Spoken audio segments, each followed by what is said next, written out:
अन्तःकरणमद्वाक्यं सावधानतया शृणु।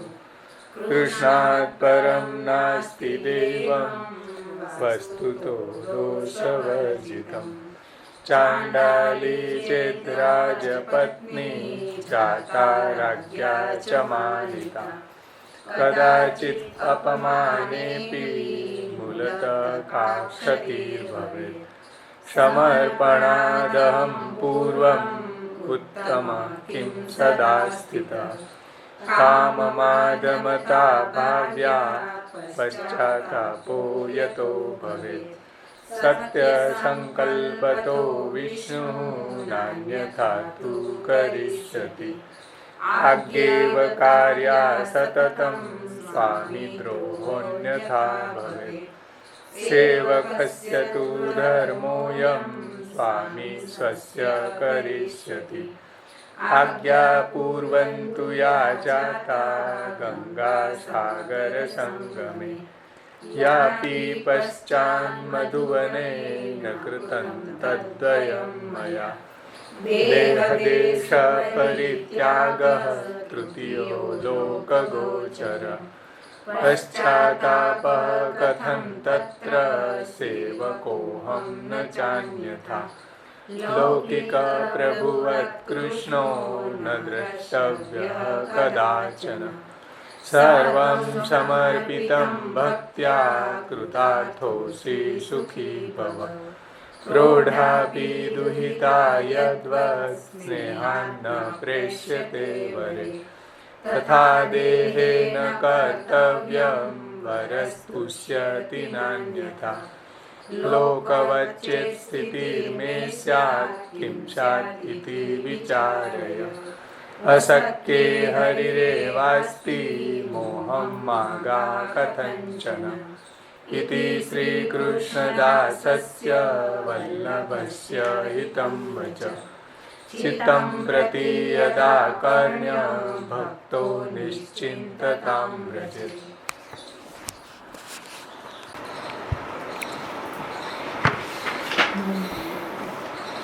આઠ શ્લોકો સુધી આપણે અવગાહન કર્યું ગયા વખતે. એમાં 2 શ્લોક 7 અને 8નું રિવિઝન આમાં પુષ્ટિ વિધાનમાંથી આપણે જોઈ લે. 321માં પેજ ઉપર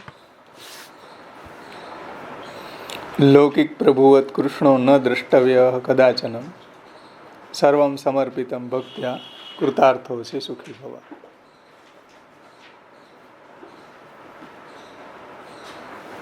एनी ऊपर उत्थानिका है। ये विचार कियो जो पश्चाताप न करनो सो तो योग्य ही है। तथापि प्रथम 2 आज्ञा को उल्लंघन भयो है सो तो अपराध भयो है। तासो भगवान की अप्रसन्नता भई होएगी ताकि निवृत्ति न हो। तब प्रभु कहाँ करेंगे। ऐसो जो भय होय सो कैसे निवृत्त होय। ऐसी शंका होय ताके लिए दूसरे विचार को उपदेश करत है कि लौकिक प्रभुवत कृष्ण न द्रष्टव्यम कदाचन. એટલે આપણાથી કંઈ અપરાધ થયો મહાપ્રભુજી એમ કહેશે તો એની નિવૃત્તિ કેમ થશે. ભગવાન એનાથી અપ્રસન્ન થયા હશે તો એના જવાબમાં કીધું કે સ્વામી છે ભગવાન છે લૌકિક સ્વામી જેવા નથી એમ. લૌકિક પ્રભુવત કૃષ્ણો ન દ્રષ્ટવ્યમ કદાચનમ. ક્યારેય પણ શ્રી કૃષ્ણને લૌકિક સ્વામી જેવા ન માનવા.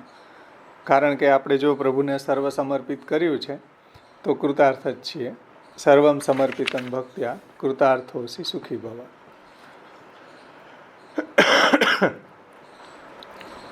ભાવાર્થ मैं प्रभु को सेवक हूँ अन्य जैसो नहीं हूँ.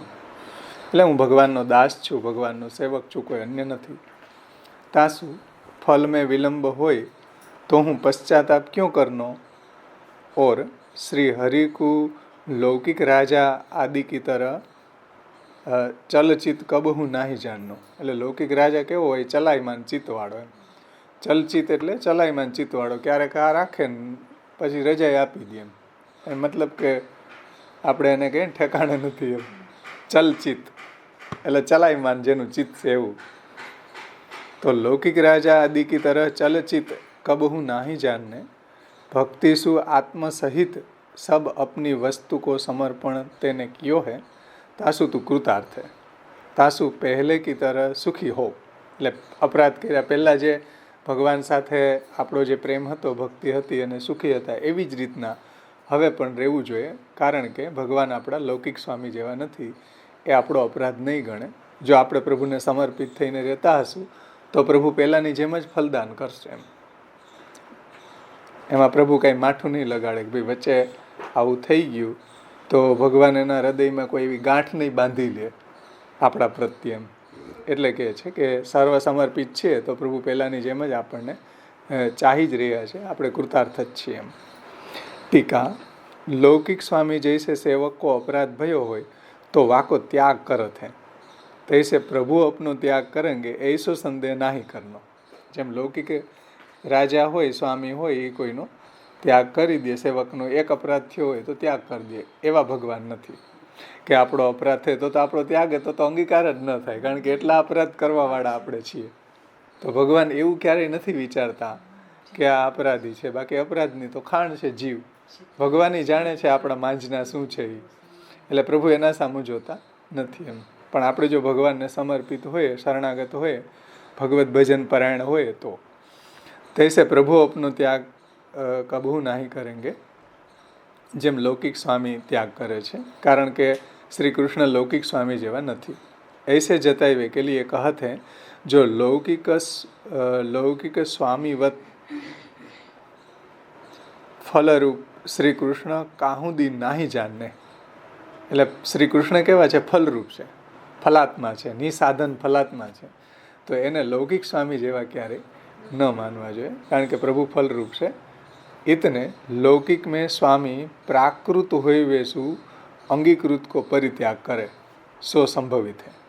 लौकिक में લોકની અંદર સ્વામી જે છે એ પ્રાકૃત છે. પ્રાકૃત એની પ્રકૃતિના ગુણજન્ય, સાત્વિક, રાજસ અને તામસ. એને કારણે એ આવો આપણો કંઈક એક ભૂલ થઈ હોય તો ત્યાગ કરી દે, કારણ કે એની અંદર તામસ ગુણ છે, રાજસ ગુણ છે. એટલે કોઈનો ત્યાગ કરી દે, એક ભૂલ થઈ તો એનું કારણ શું?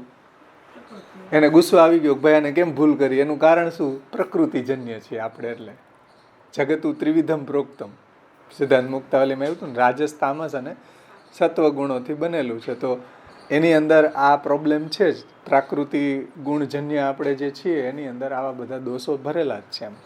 એટલે લૌકિક સ્વામી જે છે એ પ્રાકૃત છે અને એની અંદર એવા દુર્ગુણો છે, રાજસ, તામસ, સાત્વિક.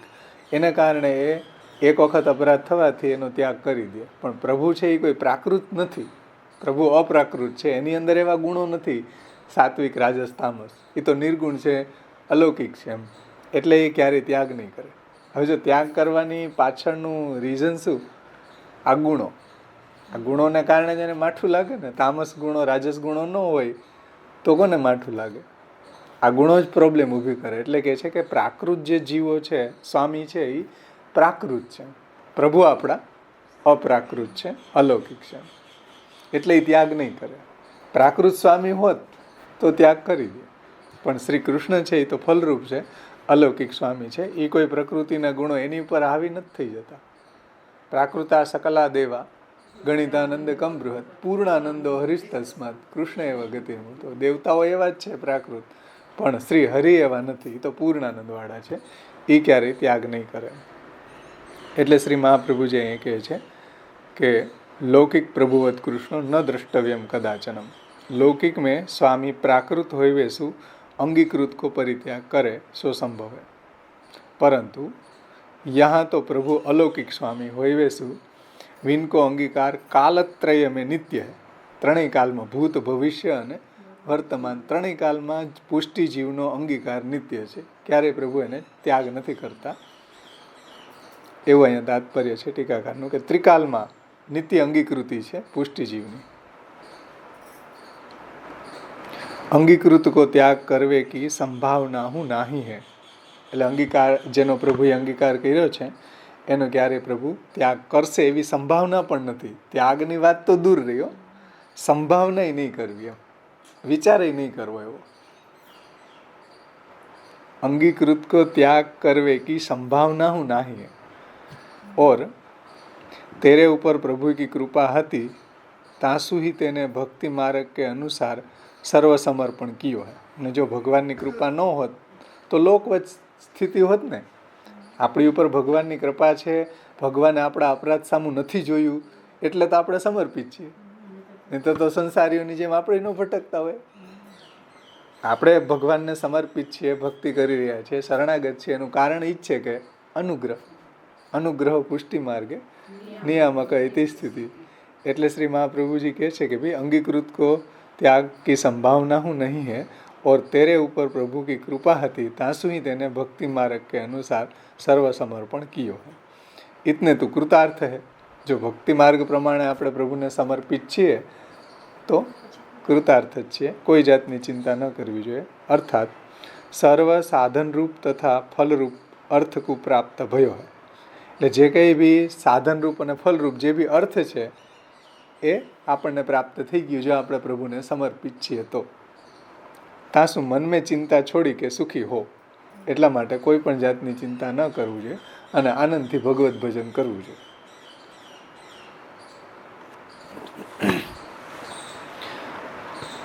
એટલે સર્વ સાધનરૂપ અને ફલરૂપ આપણા માટે તો પ્રભુ જ છે એમ માની અને પ્રભુને સમર્પિત થઈને રહેવું જોઈએ.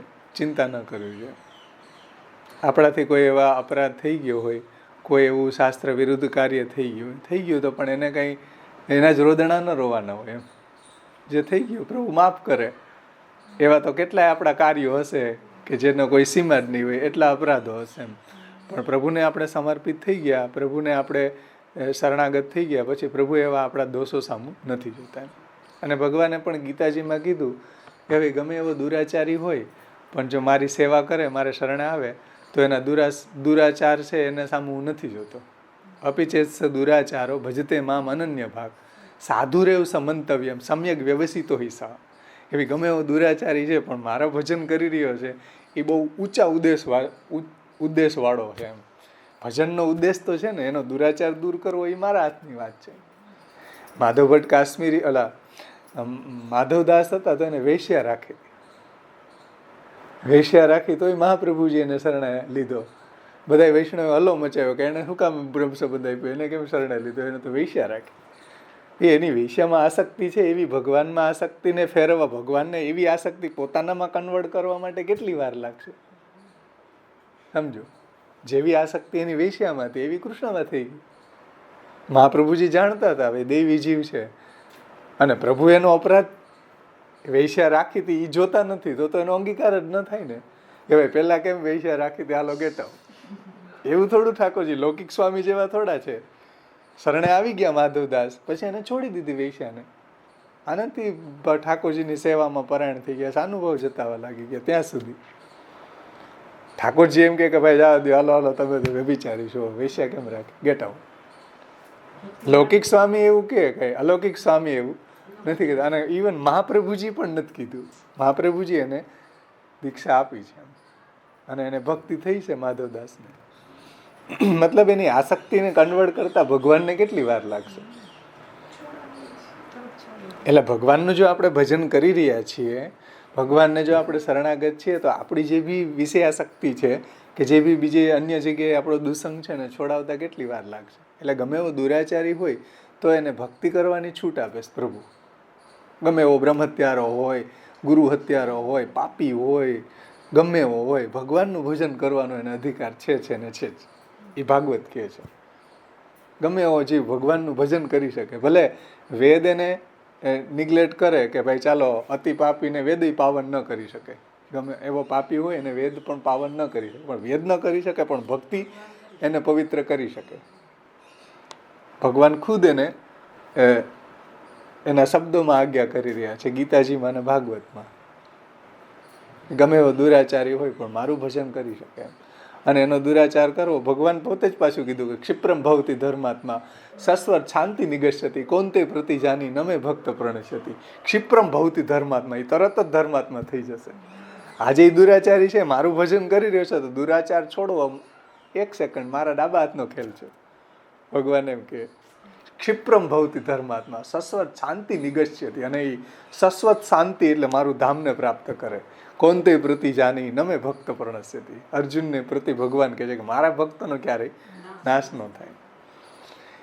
એટલે હવે આપણે પાછા દુરાચારના રોદણા રોઈએ તો પછી ભગવાનને ન ગમે. એને તો પછી ભગવાન એમ કે સુર વેહ કે કાહે કો ગીગ્યા તે કશું ભગવદ લીલા ગા. તારા રોદણા નહીં રહો કે અમે દુરાચારી છીએ, પાપી છીએ, અવાજ છે, તે છે. દ્રષ્ટાંત એસ્ય ભાવત. કોઈ એવું દ્રષ્ટાંત નથી કે જે કોઈ ભક્તિમાં. હમણાં જ વલ્ભાખ્યાનમાં એ જ વાત આવી હતી ને કે ભક્તિ માર્ગ ઉપર ચાલે છે એનો ક્યારેય નાશ નથી થયો. તો કોઈ એમ કીધું ભાઈ નાશ થયો એનું એવા એક્ઝામ્પલ તો મળે છે. તો કે હાઈલા નહીં બરાબર એની તપાસ કરો. મહાપ્રભુજીની આજ્ઞા પ્રમાણે ચાલ્યા નથી, ક્યાંક એની પ્રોબ્લેમ થઈ છે એટલે એ પડ્યા છે. ક્યાંક એને ભગવાનની વાણી કે મહાપ્રભુજીની વાણીની ઓપોઝિટ ગયા છે ને એને કારણે પડ્યા છે.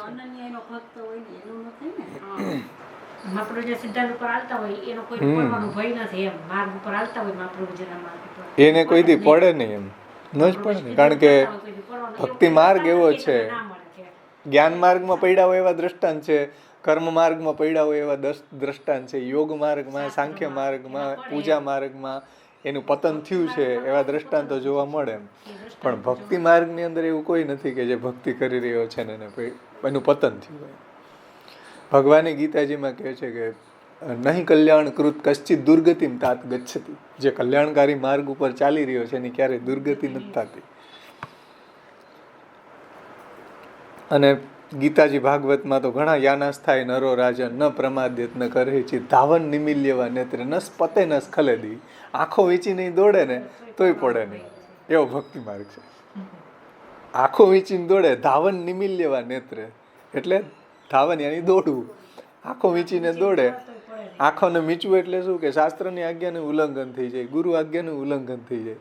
આંખોનો મીચવાનો મતલબ ત્યાં ફિઝિકલી કોઈ આંખ વીંચીને દોડવાની વાત નથી, પણ ત્યાં એનો આધ્યાત્મિક અર્થ એ કર્યો કે શાસ્ત્ર આજ્ઞા, ગુરુ આજ્ઞાનું પણ જો વચ્ચે ઉલ્લંઘન થઈ જાય ભક્તિના નશામાં તો એને કંઈ બાધારૂપ નહીં થાય.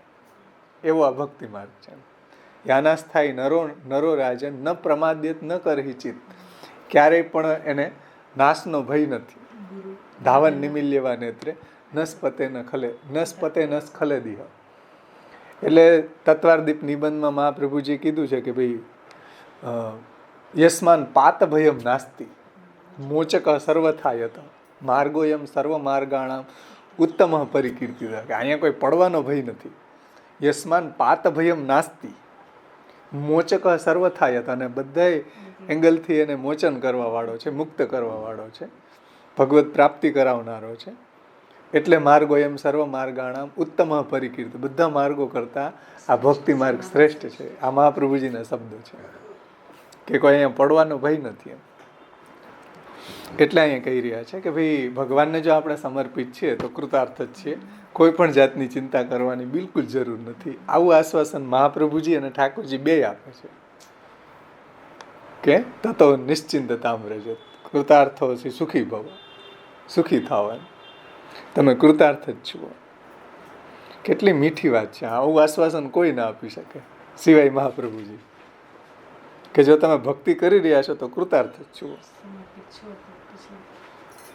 अर्थात सर्व साधन तथा फल रूप अर्थ को प्राप्त भय है तासु मन में चिंता छोड़ी के सुखी हो.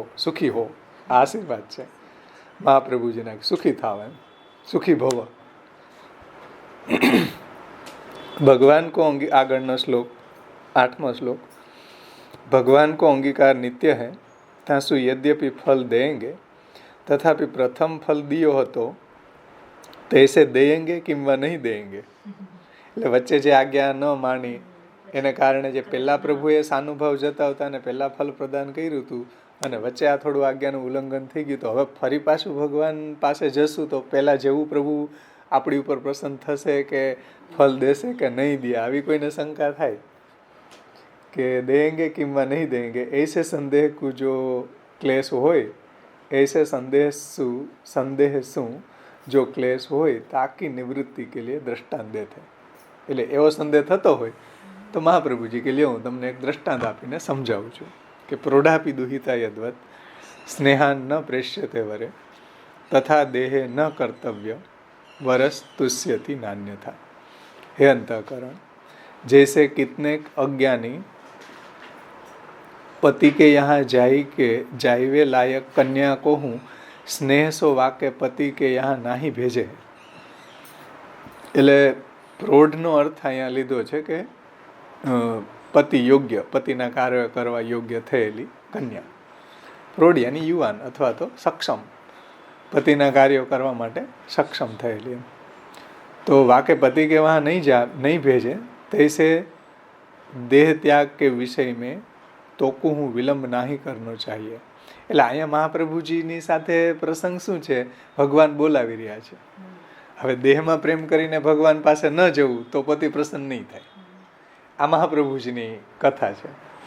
આપણી કથા શું છે કે આપણે લોકમાં આસક્ત છીએ અને હવે આપણે જો ઠાકોરજીની સેવા કરશું તો વળી દેહને પરિશ્રમ થશે, બધું કરવું જોશે સેવા, તો આપણા એંગલથી પાછો બદલી જશે વાત. વાત એક જ છે પણ હરેકના એંગલથી, જેમ અર્જુનજી છે તો ગીતાજીમાં જે વાત અર્જુનજીને કીધી એ જ વાત આપણને લાગુ પડી રહી છે પણ કંઈક અલગ રીતે. જેમ અર્જુનજીને ભગવાનની આજ્ઞા માની અને યુદ્ધ કર્યું તો ત્યાં એક યુદ્ધનો મોરચો હતો. આપણને ભગવાન સેવાની વાત કરી રહ્યા છે, ભક્તિની વાત કરી રહ્યા છે. તો એ જે ભગવાનની આજ્ઞા પાડવી એ સેવા છે. હવે અર્જુન માટે સેવા યુદ્ધ કરવું હતી, સમજાણું ને? વાત એક જ છે, ભગવાનની આજ્ઞાનું પાલન. તો ત્યાં અર્જુન માટે હવે કે નહીં પ્રભુ, હવે હું તમને જગાડીશ, હવે હું તમને જરીક ચરણ સેવા કરવા દો તમારી. ત્યાં એવું કરવાનું હોય કુરુક્ષેત્રના મેદાનમાં? ત્યાં તો પ્રભુએ જે આજ્ઞા કરી એ કરવાની હોય ને. ત્યાં ભગવાનની ઈ સેવા છે કે ભગવાનની આજ્ઞાનું પાલન કરવું. આપણા માટે ભગવાન એમ કે ભાઈ મન મના ભવ મદ ભક્તો મધ્યાજી મામ નમસ્કુરુ મામે વૈસસી સત્યમ તે પ્રતિજાની પ્રિયોસી મેં, મારી ભક્તિ કર, મારામાં મનવાળો થા, મામ નમસ્કુરુ, મને જ નમસ્કાર કર. તો એક જ વાત છે, અધિકારી ભેદથી અલગ અલગ લાગુ પડે. એમ અહીંયા એક જ વાત છે, પ્રોઢાપી દુહિતા યદ્વ સ્નેહા ન પ્રેસ્યતે વરે તથા દેહ ન કર્તવ્ય વરસ્તુષ્યતિ નાન્યથા. તો મહાપ્રભુજીના એંગલથી, કારણ કે મહાપ્રભુજી પોતાની આખ્યાયિકા કહી રહ્યા છે અહીંયા, તો એને આ રીતે લાગુ પડશે. આપણને ઠાકોરજી એવી આજ્ઞા કરે નહીં કે દેહ પરિત્યાગ કરી હાલો ભાઈ જલ્દી આવી જાઓ મારી પાસે. આપણને આજ્ઞા કરે કે હાલ ભાઈ દેહ છોડીને આવી જાય તો આપણે શું કરવું? તો પછી આપણે કેમ વિચારવું? પ્રોઢાપી દુહિતા યદ્વ સ્નેહા ન પ્રેસ્યતે વરે.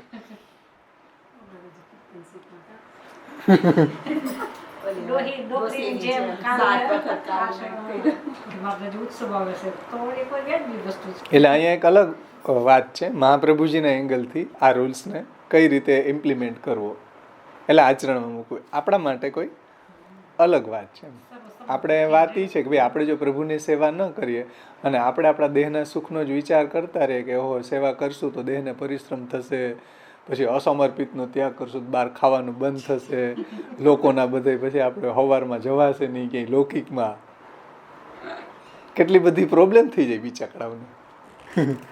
તો એ આપણા માટે જો એવું માનીને આપણે જો દેહ સુખનો વિચાર કરતા રહે તો પછી આ વર છે એ પ્રસન્ન ન થાય. વર એવો છે કે સેવાથી જ પ્રસન્ન થાય, બીજા કોઈથી પ્રસન્ન ન થાય. વરને તમે મોબાઈલ કર્યા કરો, માય હાર્ટ, માય ડાર્લિંગ, ગમે એટલું કે, પણ વર પાસે જાવ જ નહીં તો કેમ વિચારો પ્રસન્ન થાય? ન્યાજનીની સેવા કરવી પડે, એની આજ્ઞાનું પાલન કરવું પડે, એના કપડાં ધોઈ દેવાના, એના માટે રસોઈ બનવાની. હવે તમે એવું કીધા જ કરો મોબાઈલમાં જાવ જ નહીં તો વર એ સમજી જાય કે આ ડામિસ છે, આ ખાલી વાત જ કરે.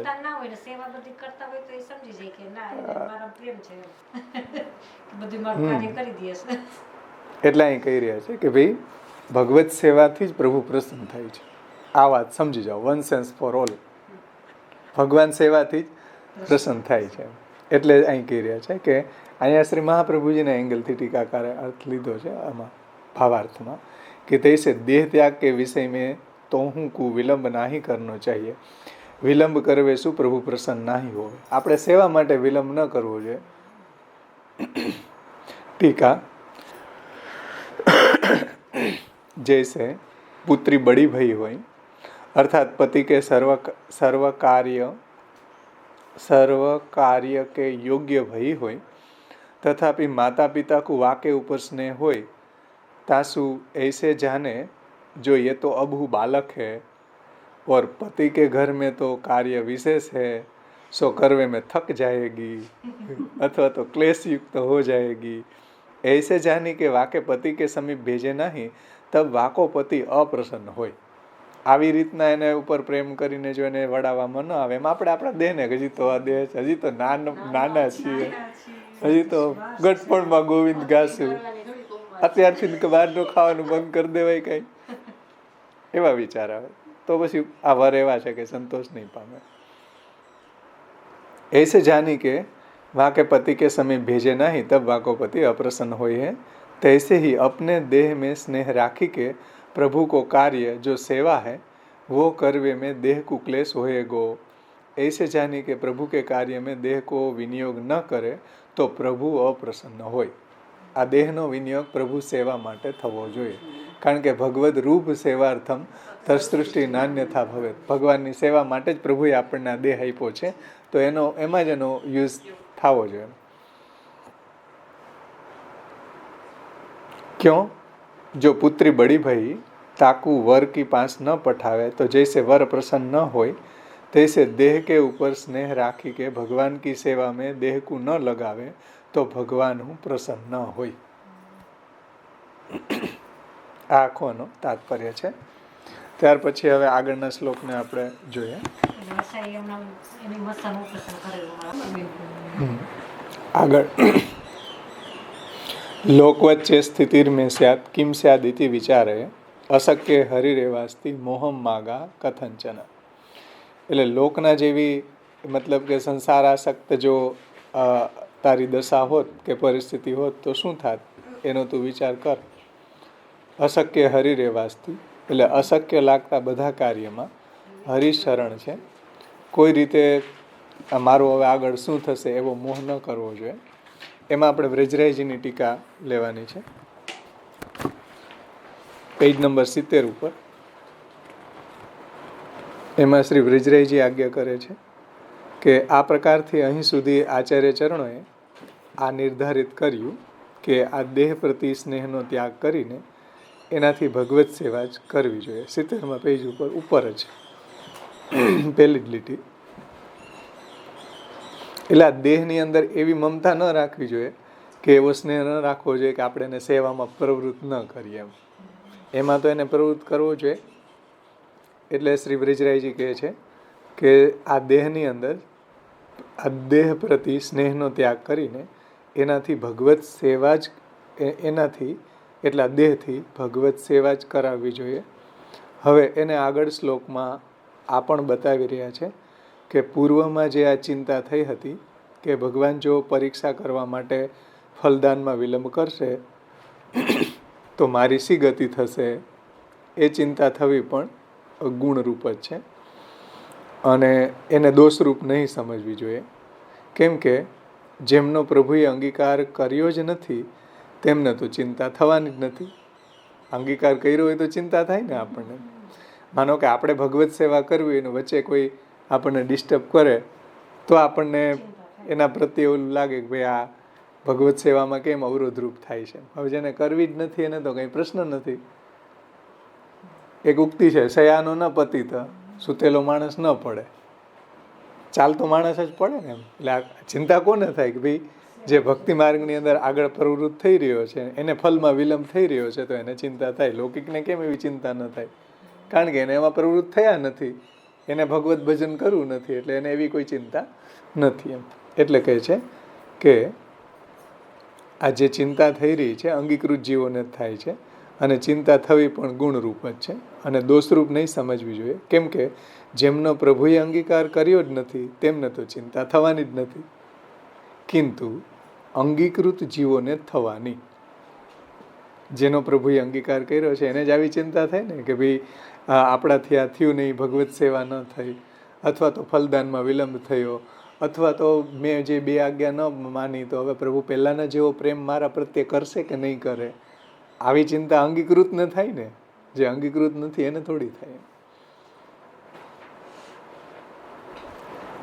આ વાત ઉપર આગળ કહે છે વ્રજરાયજી, આ વાત પર વિશ્વાસ દ્રઢ કરવા માટે ભગવત ધર્મનો પરિચય બતાવવાવાળા બીજા દ્રષ્ટાંતને કહી રહ્યા છે. એટલે ભગવાનના ધર્મનો અહીંયા આપણને સ્વરૂપ સમજાવે છે, ભગવત ધર્મનો પરિચય આપે છે કે ભગવત સેવા વગર બધું કાંઈ વ્યર્થ જ છે. ભગવત ધર્મનો પરિચય આપે છે ટીકાકાર કે ભગવત સેવા વગર બધું કાંઈ વ્યર્થ છે. ભાઈ તમે આ જીવનમાં કેટલી બી ઉપલબ્ધિ કેમ પ્રાપ્ત ન કરી લીધી હોય, બધું વ્યર્થ છે. બંગલા કરી લીધા હોય, ગાડી કરી લીધી હોય, એ તો ભૌતિક વાત જવા દો. મોક્ષ પણ કેમ પ્રાપ્ત કરી ન લીધો હોય તો એની ભગવત સેવાની કમ્પેરિઝનમાં વ્યર્થ થતા છે. એટલે કહી રહ્યા છે કે ભગવત સેવા વગર બધું વ્યર્થ છે. પછી ભલે તમે ગમે એટલી જમીન લઈ લીધી, બંગલો બનાવી લીધો, જે બી કરી લીધું એ કરી લીધું, પણ એની કોઈ વેલ્યુ નથી અહીંયા. એટલે ટીકાકાર કહે છે કે આ વાત ભગવત સેવા વગર બધું કંઈ વ્યર્થ જ છે એ તેઓ લોકવત ઇત્યાદિ શબ્દોથી કહી રહ્યા છે. આપ શ્રી આજ્ઞા કરે છે કે જો હું પ્રભુને મારું સર્વ કાંઈ સમર્પણ ન કરત તો મારી સ્થિતિ એક સર્વસાધારણ જીવના જેવી થઈ જાત, અને ત્યારે મારું શું થાત? તો મારી જે દશા શું હોત? ત્યારે સંસારમાં પડ્યા હોત. તો જો ભગવત ભજન ન કરતા હોત કે ભગવત શરણાગત ન હોત કે ભગવત કથા ગુણગાન પારાયણ ન હોત તો આપણી સ્થિતિ કેવી હોત? વિચારો. ભટકતા તો સોરના માથાની જેમ ભટકતા રહેત, લૌકિકમાં સંસારમાં ડૂબેલા રહેત, બીજું શું કરે? કાંઈ ખાવ પીવું ને બસ વિષયો ભોગવવા. જે સામાન્ય મેં તત પશુ ભી નરાણા, જેમ પશુઓ ભોગ ભોગવે એમ આપણે ભોગવત. આપણામાં પશુઓમાં કાંઈ ભેદ ન રહે. આહાર નિંદ્રા ભય મૈથુનમ સામાન્ય મેં તત પશુ ભી નરાણા. જેમ સામાન્ય આહાર નિંદ્રા એટલે ખાવું, સૂવું, ભય મૃત્યુનો બધાને છે, અને મૈથુન સેક્સ તો એ તો બધા પશુ કરે છે. આહાર નિંદ્રા ભય મૈથુનમ સામાન્ય મેં તત પશુ ભી નરાણા. એ નરોય કરે છે અને પશુઓય કરે છે. આમાં બેમાં ડિફરન્સ શું? મનુસ્મૃતિ કે પશુઓ એવા છે ને આપણે ખાઈ પીને ભોગ ભોગવીએ, એ ખાઈ પીને ભોગ ભોગવે. એટલે મનુસ્મૃતિ એમ કે આમ આવા બધા જે લોકો છે એ પશુ જેવા છે. ધર્મ છે ને એને પશુમાંથી માનવ બનાવે. ધર્મેણ હીના પશુ વિષમાના ધર્મો હિ તેસામ અધિકો વિશેષા. માણસને પશુમાંથી એને ધર્મ મનુષ્ય બનાવે છે. ધર્મો હિ તેસામ અધિકો વિશેષા. ધર્મેણ હીના પશુ વિષમાના ધર્મથી હીન મનુષ્યનું જીવન છે એ પશુ જેવું જીવન છે. ભાગવતે એમ કહે છે, મનુસ્મૃતિ કહે છે. તો એ વાત સમજો અહીંયા કે આપશ્રી આજ્ઞા કરે છે કે જો મારું સર્વ કાંઈ સમર્પણ ન કરત તો મારી સ્થિતિ એક સર્વસાધારણ જીવના જેવી થઈ જાત, અને ત્યારે મારું શું થાત? એટલે મને શું ફલ પ્રાપ્ત થાત? કાંઈ નહીં, નરક. અહીંયા સંસાર ભોગવ્યો ને એનું ફલ શું? પછી નરકમાં જવાનું. પુનરપી જનનમ પુનરપી મરણમ પુનરપી જનની જઠરે શયનમ. મરવું, જન્મવું, પાછું માના ગર્ભમાં આવવું, પાછું બહાર નીકળવું, પાછું બધાય કાર્યો કરવા, પાછું મરવું. આ ચીચોડો ચાલુ રહે, બીજું શું થાય? સંસારનું આવાગમનનું ચક્ર ચાલુ રહે. તો એને એમ કીધું મને શું ફલ પ્રાપ્ત થાત? જરા એનો તો વિચાર કર. અત્યારે તું પ્રભુનો દાસ છું, પ્રભુને શરણાગત છું, એનો વિચાર કર. એમ ફલમાં વિલંબ થયો કે મારી ઈચ્છા પૂર્ણ ન થઈ કે હવે પ્રભુએ પહેલાં જેવી પ્રસન્નતા થશે કે નહીં, આવો બધો વિચાર ન કર. અત્યારે હું પ્રભુને સમર્પિત છું કે નહીં, પ્રભુને શરણાગત છું કે નહીં, આ સ્થિતિનો વિચાર કરવો જોઈએ કે સમર્પણાદ અહમ પૂર્વમ ઉત્તમ કિમ સદા સ્થિત કામ માધમતા ભાવ્યા પશ્ચાતાપો યતો ભવે. કે પહેલાં ઉત્તમ તો હતો નહીં, અત્યારે જે મારી સ્ટેટસ છે એનાથી પહેલાં ઉત્તમ ન હતો કે જેથી મને ચિંતા થાય. એટલે કહે છે કે જરા એનો વિચાર કરો શું થાત એમ. જો લૌકિકના જેવા આપણે સંસારી જીવોમાં આપણે ભળેલા હોત તો આપણે શું સ્થિતિ થાત એમ, એનો જરીક વિચાર કરો. કંઈ પણ નહીં, આ અર્થ છે. એટલે કે મને શું ફલ પ્રાપ્ત થાત, જરા એના વિચાર કર. શું થાત? કાંઈ પણ ન થાત, કાંઈ ફલ ન મળત એમ. લૌકિક ગતિ ન થઈ, લૌકિક ગતિ ન થઈ આ સ્થિતિ ગુણની પરિચાયક છે, આવો ભાવ છે. એટલે આપણી લૌકિક ગતિ તો નહીં થાય ને. આ સ્થિતિ ગુણની પરિચાયક એટલે પરાકાષ્ઠા છે. એટલે આવી સ્થિતિ અત્યારે છે કે આપણે પ્રભુને સમર્પિત છીએ, એ તો કેટલી શ્રેષ્ઠ વાત છે. એમ આપણી લૌકિક ગતિ તો નથી થઈ આ સંસારીઓના જેવી. પરિચાયક એટલે એને ઉત્કૃષ્ટતા બતાવનારી. આ સ્થિતિ ગુણની પરાકાષ્ઠા છે, એટલે એને ઉત્કર્ષ બતાવનારી છે. આપણી જે આ સ્થિતિ છે, ભગવત સેવા પરાયણ છીએ, એ કેટલી ઉત્કર્ષદાયક છે. એમ આપણી લૌકિકના જેવી તો ગતિ નથી. શ્લોકમાં કીધું ને કે લોક વચ્ચે સ્થિતિ મેં શાયદ કિમ શાદિતિ વિચારે. લોકના જેવી તારી સ્થિતિ હોત તો શું થાત? હમણાં જ આગળ જ અહીંયા થોડીક વાર પહેલાં એક લેડીઝ હતી કેવડી અને કંચનમાંથી નાની અહીં બેઠી હતી બિચારી, એનો એક નાનકડો અવડો છોકરો હતો, ભિક્ષા માંગતી હતી અહીં. લોક વચ્ચે સ્થિતિ મેં કેમ સાદી હતી બિચારે, આવી સ્થિતિ હોત આપણી તો શું કરત, જિંદગી આમ જ વ્યર્થ ચાલી જત ને. બિચારી માંગતી હતી બધે, તો આપણને એમ દયા આવે કે આની શું, આની સ્થિતિ શું, આનું જીવન શું, હવે મનુષ્યની વેલ્યુ શું, એને 84 લાખ યોની પછી આપણને આવો દેહ મળે, એની શું વેલ્યુ?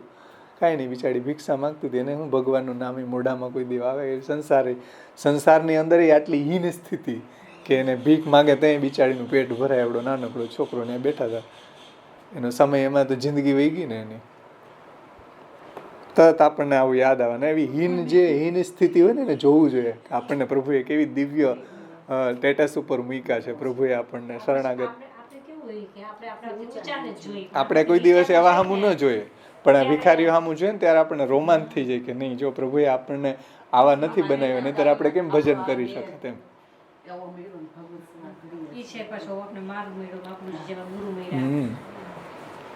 અને હવે આપણે ન કરીએ તો પછી ડામિસ કહેવાય ને આપણે કે અયમેવ મહામોહ ઇદમેવ પ્રતારણા યત કૃષ્ણમ ન ભજેત પ્રાજ્ઞ શાસ્ત્રાભ્યાસો પરકૃતિ. આજ મોટી ઠગાઈ છે જો હવે ભજન ન કરીએ તો, છેતરપિંડી છે પ્રભુ સાથે. પછી આપણે બાનાબાજી કરીએ, કૃપા હશે તો થશે, છોકરીઓ સાસરે વહી જાય પછી કરશું, હજી અમારી છોકરાની બહુ કેવી આવે શું ખબર, કાઢી મૂકે એવી આવે તો પછી શું કરું, હજી એની રાહ જોઈને બેઠા કે ભાઈ બધું પ્રભુ સંભાળી લેશે, કે પ્રભુને આપણે શરણાગત છીએ, યોગક્ષેમ વાળા ઠાકોરજી છે, એવો વિચાર જ ના. આપણને નેગેટિવ વિચાર પેલા આવે. દાનત નથી, બીજું કઈ નથી, ભગવત ભજન કરવાની દાનત ખરાબ છે. બાકી બધી બાજુથી ને ભગવાન જો રક્ષણ કરતા હોય આપણું તો એવો વિચાર જ ના આવે.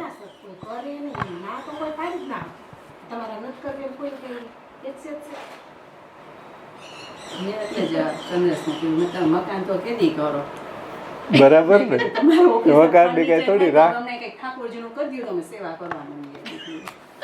હા, અમારે કઈ તમારે મકાન ની રાહ જોઈને થોડી બેસવાની. અમારે 2 મકાન છે દુનિયાના મોટા મોટા.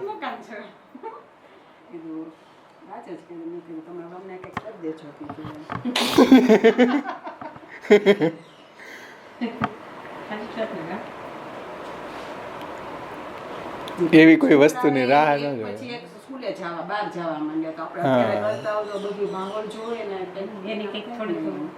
છે જ ને.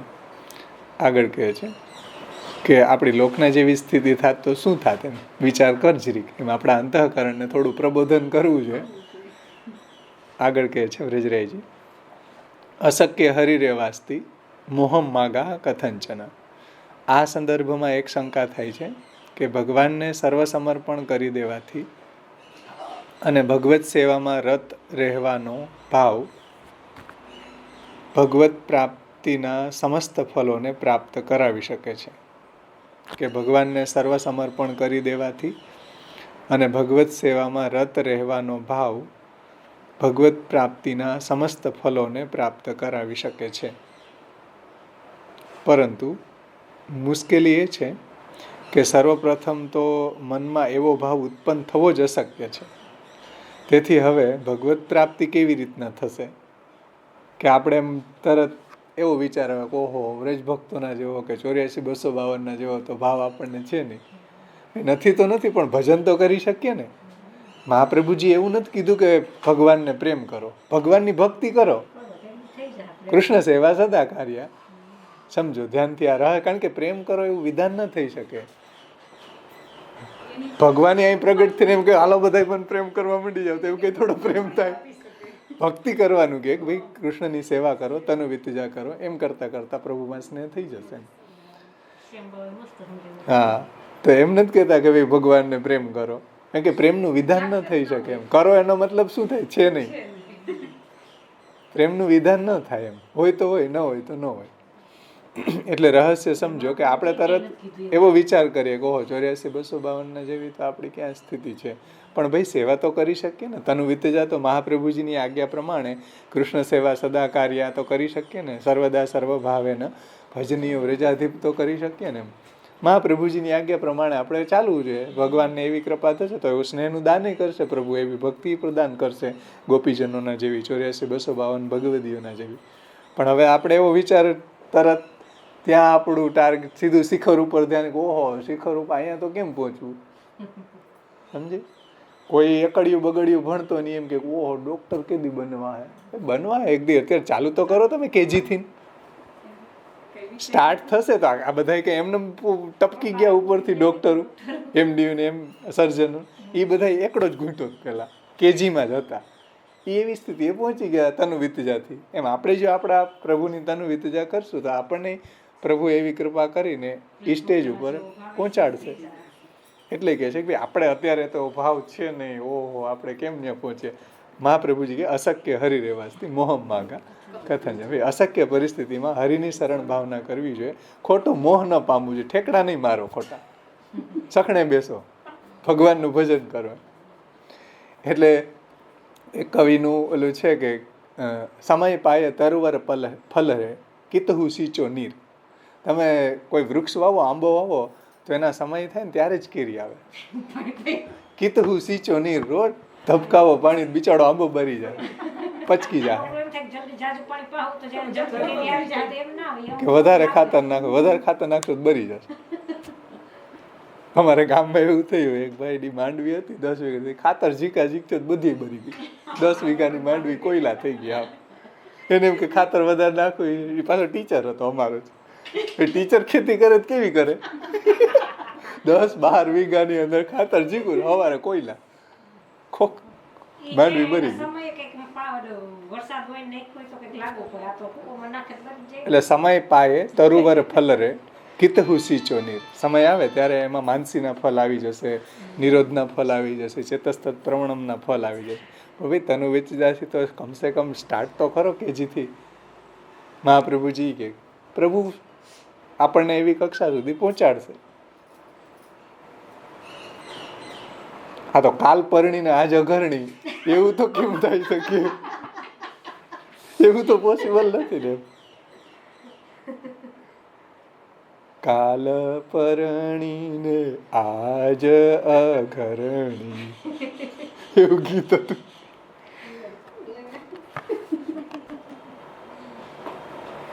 એટલે કે છે ભાઈ ખોટો મોહ નહીં પામો.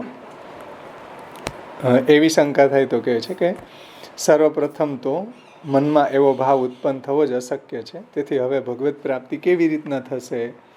આચાર્ય ચરણ આજ્ઞા કરી રહ્યા છે કે આવી ચિંતાથી જો તમે ભયભીત હોવ તો આવી પરિસ્થિતિમાં સમજો કે ભગવાન પણ દયાળુ જ છે. આ વાતને સમજાવતા આપશ્રી કહે છે કે અશક્ય હરિ રેવાસ્તિ મોહમ માગા કથંચન. હવે આપણું મન છે એ નથી લાગતું પ્રભુમાં, કાંઈ વાંધો નહીં, તનુ વિતજા કરતા રહેશું તો એક દિવસ લાગવા માંડશે એમ.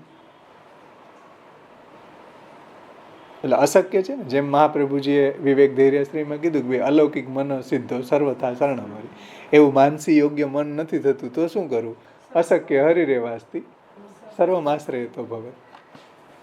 અશક્ય હરિ રેવાસ્તિ મોહમ માગા કથંચન. મોહ ન પામવું છે. તો અશક્ય વગેરે શબ્દોથી કહી રહ્યા છે. અશક્ય હરિ રેવાસ્તિ મોહમ માગા કથંચન. એટલે આપણા જીવનમાં એવી કોઈ બી અશક્ય પરિસ્થિતિ છે એમાં મોહ ન પામવું જોઈએ, ભગવાનની શરણાગતિ કરવી જોઈએ. તાત્પર્ય એ છે કે અશક્ય પરિસ્થિતિઓમાં અકારણ જ સમસ્ત દુઃખોના હરણ કરવાવાળા આપણા શરણરૂપ હરિ આપણી સાથે જ છે. કેટલી મીઠી વાત કહે છે. અશક્ય હરિ રેવાસ્તિ. જો હરિ શબ્દ મૂક્યો મહાપ્રભુજી. અશક્ય પરિસ્થિતિમાં પ્રભુ તો હરિ છે ને, આપણી બધી કન્ડિશનમાં પ્રભુ આપણી સાથે છે. અશક્ય હરિ રેવાસ્તિ મોહમ માગા કથંચન. કે અશક્ય પરિસ્થિતિઓમાં અકારણ જ સમસ્ત દુઃખોના હરણ કરવાવાળા આપણા શરણરૂપ, શરણ એની રક્ષક, આપણા રક્ષક રૂપ હરિ આપણી સાથે જ છે. એટલે આપણે કોઈ જાતની ચિંતા ન કરવી જોઈએ. તેથી આપણા મનમાં એવું નહીં સમજવું જોઈએ કે આપણામાં આવો ઉત્કૃષ્ટ ભાવ ન હોય તો સર્વ કંઈ વ્યર્થ છે એમ. આપણામાં આવો ઉત્કૃષ્ટ ભાવ 84-252 જેવો કે વ્રજભક્તો જેવો ન હોય, કાંઈ વાંધો નહીં. આજે સેવા કરતા રહેશું, કાલે કરશું, કન્ટિન્યુ આપણે ભગવત સેવા પરાયણ રહેશું, ચેતસ્તત પ્રવણમ થશે. એવો ભાવ આપણને આજે નથી, પણ સેવા કરતાં કરતાં એવા ભાવનું દાન પ્રભુ આપણને કરશે. એટલે એવો ઉત્કૃષ્ટ ભાવ ન હોય તો સર્વ કાંઈ વ્યર્થ છે એવું ન વિચારવું જોઈએ કે ઓહો સેવા તો 84-252 ભગવદીઓ કરી. પણ 84-252 ભગવદીઓમાં એવા જ હતા, ગિલિન્ડર હતા, એવું નથી. એમાંય ગુંડાઓ હતા, કટહરિયા, ચિત્ત સ્વામી, જુઓ મેં ઢીમર ને તમે જુઓ કેવા કેવા આપણા કરતાંય બહુ ગિલિન્ડર હતા એમાં. અને એને એવા ગિલિન્ડરોને ભગવાને ચેતસ્તત પ્રવણમ કરાવ્યું ને, માનસી સિદ્ધ કરી દીધી. એવા નહીં કટહરિયા કેવા કેવા હતા તમે જુઓ. એને પ્રભુએ કૃપાનું દાન કરી અને શરણે લીધા છે, એનું રક્ષણ પ્રભુએ કર્યું, એને માનસીનું દાન કર્યું છે, એને પ્રભુએ ફલદાન કર્યું છે. તો એવો અહીંયા આપણે ક્યારેય મોહ ન પામવો જોઈએ. એટલે ઉત્કૃષ્ટ ભાવ ન હોય તો સર્વ કાંઈ વ્યર્થ છે એવું ન વિચારવું જોઈએ. એટલે શ્રી વ્રજરાયજી કહે છે કે આપણા મનમાં એવું નહીં સમજવું જોઈએ કે આપણામાં આવો ઉત્કૃષ્ટ ભાવ ન હોય તો સર્વ કાંઈ વ્યર્થ છે, એવું ક્યારેય વિચારવું ન જોઈએ. સેવા કરી રહ્યા છીએ, બહુ મોટી ઉપલબ્ધિ છે. સર્વ સમર્પિત છીએ આપણા ઠાકોરજીને, બહુ મોટી ઉપલબ્ધિ છે.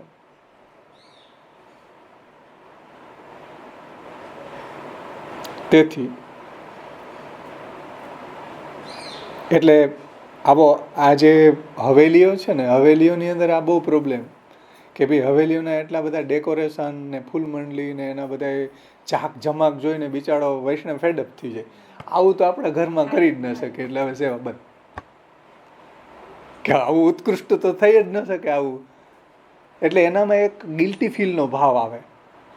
આવા બધા જોઈને હમણાં જ કાલે જ એક પ્રવચન ભાવવાનું સાંભળતો હતો, કાલે નહીં થોડાક દી પહેલાં, કે એક વૈષ્ણવ છે બાજુની અંદર, એ બેન તો એની પરિસ્થિતિ સાધારણ હતી, બાજુમાં એક વૈભવથી સેવા કરતા, એને એ દર્શન કરવા ઓલી બોલાવતી, ત્યાં વૈભવથી બધો ઠાકોરજીનો સોનાનો બધો શ્રીંગાર ને વૈભવ જોયો તો આને પછી શું થાય કે માણસ છે ને ખુરાફાતી છે, એને જોઈને કે આપણે આવા વૈભવથી સેવા કરવી.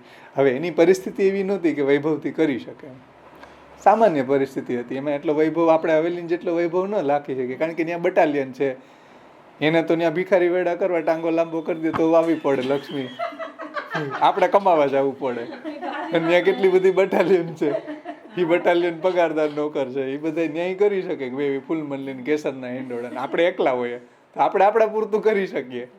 એટલું જોઈને આપણે કઈ એના બંગલા જોઈને આપણે ઝૂંપડા સળગાવી ન દેવાના.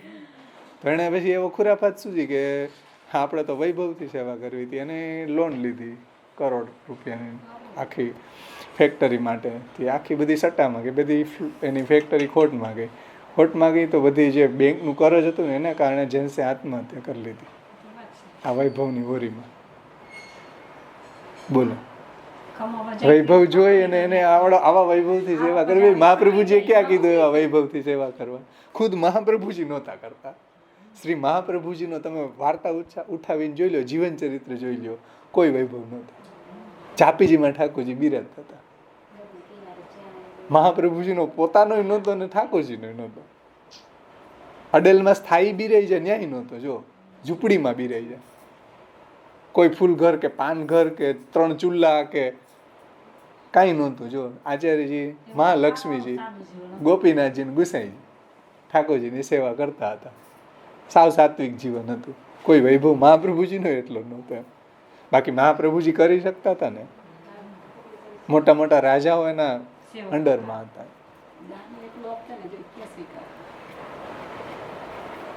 એટલે માણસોની મેન્ટાલિટી એવી છે કે નહીં, વૈભવથી થાય તો જ અમે કરીએ, નહીંતર ના કરીએ. એ કેટરીના કેફ જોઈને કઈ આપણી ઘરવાળીને કાઢી મૂકાય? એ કઈ આપણું કેટરીના કઈ રોટલી કરવા આવશે આપણી? કે ઓલી પાદુકા દીપિકા ને કે ઓલી કંગના રાયતા કે એ કઈ આપણી રોટલી કરવા આવશે? જેવી છે એવી આપણી ઘરવાળી જ કરી દેવાની રોટલી, કપડા ઈ જ ધોવાની. હા હા, કે ઐશ્વર્યાને જોઈને કે આપણી ઘરવાળીને કાઢી થોડી મુકાય, કરવાની તો ઈ જ છે જે કરવાની. એટલે ક્યારે એવો મોહ ન પામવો જોઈએ કે ઓહો આ બધા બ્રજ ભક્તોનો ભાવ 84-252 ભગવદીઓનો તો સાનું ભાવ જતાવતા. કંઈ વાંધો નહીં, એની પ્રભુ એની ઉપર કૃપા કરી. આપણે પણ જો એની ભાવથી એની આજ્ઞા પ્રમાણે, મહાપ્રભુજીની આજ્ઞા પ્રમાણે સેવા કરશું તો સ્વરૂપો ઈ જ છે, માર્ગ ઈ છે, તો આપણને પણ પ્રભુ એવી કૃપાનું દાન કરશે. એટલે અત્યારે એવી અશક્ય પરિસ્થિતિ છે તો શું કરવું? હરિ રેવાજથી. અશક્યમાં તો હરિ જ આપણું સર્વસ્વ છે. મોહ ન પામવું જોઈએ એવો ખોટો. એટલે ટીકાકાર કહે છે કે જો ઉત્કૃષ્ટ ભાવ ન હોય તો સર્વ કાંઈ વ્યર્થ છે એવો ક્યારેય વિચાર ન કરવો. જેવો ભાવ છે, પ્રભુએ આપણને દાન કર્યું છે, સેવા કરવી જોઈએ. પ્રભુની તનુવિતજા મહાપ્રભુજીની આજ્ઞા પ્રમાણે સિદ્ધાંત મુક્તાવલી, ચતુશ્લોકી, નવરત્ન વગેરે ગ્રંથોમાં જે આચાર્યજી આજ્ઞા કરી છે એ પ્રમાણે ભગવત સેવા આપણે કરવી જોઈએ. તેથી આવો લૌકિક વિચાર કરીને ભગવત પ્રાપ્તિમાં ક્યારેય કોઈ પણ પ્રકારનો મોહ ન રાખવો જો. આવા લૌકિક વિચાર કરીને કે ઓહો એવો ભાવ નથી, કે એવા હવેલીના જેવા તો આપણે ક્યાંથી શ્રૃંગાર કરી શકીએ, એના જેવો તો આપણે અન્નકૂટ ક્યાંથી કરી શકીએ, છપ્પન ભોગ ક્યાંથી કરી શકીએ. પણ ભાઈ આપણે આપણી સત્તાનો કરીએ છીએ. આપણે કંઈ ભિખારી મેળા નથી કરતા, લાવો ડબ્બા, એને તો ડબ્બા ઉપાડી આવવા જ્યાંથી ત્યાંથી. આપણે તો એવું કરતા નથી. આપણે તો આપણા ઠાકોરજીને જે કંઈ બી ભલે ને કટોરીમાં ધરીએ છપ્પન ભોગ, તો આપણા ઠાકોરજી એમાં પ્રસન્ન છે. અને થયા છે 84-252 ભગવદીઓમાં છોલામાં ઠાકોરજી પ્રસન્ન થયા છે. એની પરિસ્થિતિ એવી હતી તો પદ્મનાભદાસજીના છોલાથી પ્રસન્ન હતા. કઈ વસ્તુ પદાર્થનો મોહતાજ થોડો છે ઠાકોરજી. જેની પાસે જે વસ્તુ અવેલેબલ છે એનાથી પ્રભુની સેવા કરવી જોઈએ. એવું શ્રી મહાપ્રભુજી તત્વાર્દીપ નિબંધમાં કીધું છે. શ્રી કૃષ્ણમ પૂજ્યેત ભક્ત્યા યથા લબ્ધોપચારકે યથા સુંદરતામ યાતિ વસ્ત્રૈરાભરણૈરપી અલંકુર્વિત સપ્રેમ તથા સ્થાન પુરસ્તરમ. આપણી પાસે જે લબ્ધ ઉપચાર છે એનાથી ભગવત સેવા કરવી જોઈએ. એનાથી આપણા ઠાકોરજીને શણગારવા જોઈએ. એના સ્થાનને પુરસ્સર કરવું જોઈએ, સુશોભિત કરવું જોઈએ. એવું મહાપ્રભુજી કહી રહ્યા છે. આપણી પાસે અવેલેબલ પદાર્થથી એના માટે કાંઈ બધું સેવા છોડીને કમાવા જવાની જરૂર નથી. જે આપણી પાસે છે લબ્ધ, એનાથી ભગવત સેવા કરવી જોઈએ. સેવા માટે કોઈ અલગ વસ્તુને જુટાવવાની જરૂર નથી. ગાલો અમે પહેલા કરોડ રૂપિયા કમાઈ લઈએ પછી જો વૈભવ વધારે, પણ પછી આત્મહત્યા કરવાનો વારો આવશે ઓની જેમ. એટલે માણસની આનું એક જ કારણ, આપણે મહાપ્રભુજીની વાતને નથી સમજ્યા, એટલે આવી ખુરાફાત આપણને શું છે. મહાપ્રભુજીનું સ્વરૂપ, મહાપ્રભુજીની આજ્ઞા, ઠાકોરજીનું સ્વરૂપ, ઠાકોરજીનો સ્વભાવ, એ અંતઃકરણ પ્રબોધમાં બધું મહાપ્રભુજીએ સમજાવ્યું. જો પ્રભુ કેવા છે, કૃષ્ણાત પરમ નાસ્તિ દૈવમ, વસ્તુ તો દોષ વર્જિતમ, સત્ય સંકલ્પ તો વિષ્ણુ, નાન્યથા તું કરીષ્યતિ. જીવ કેવો છે, સેવકસ્ય તું ધર્મો એમ સ્વામી સ્વસ્ય કરીષ્યતિ.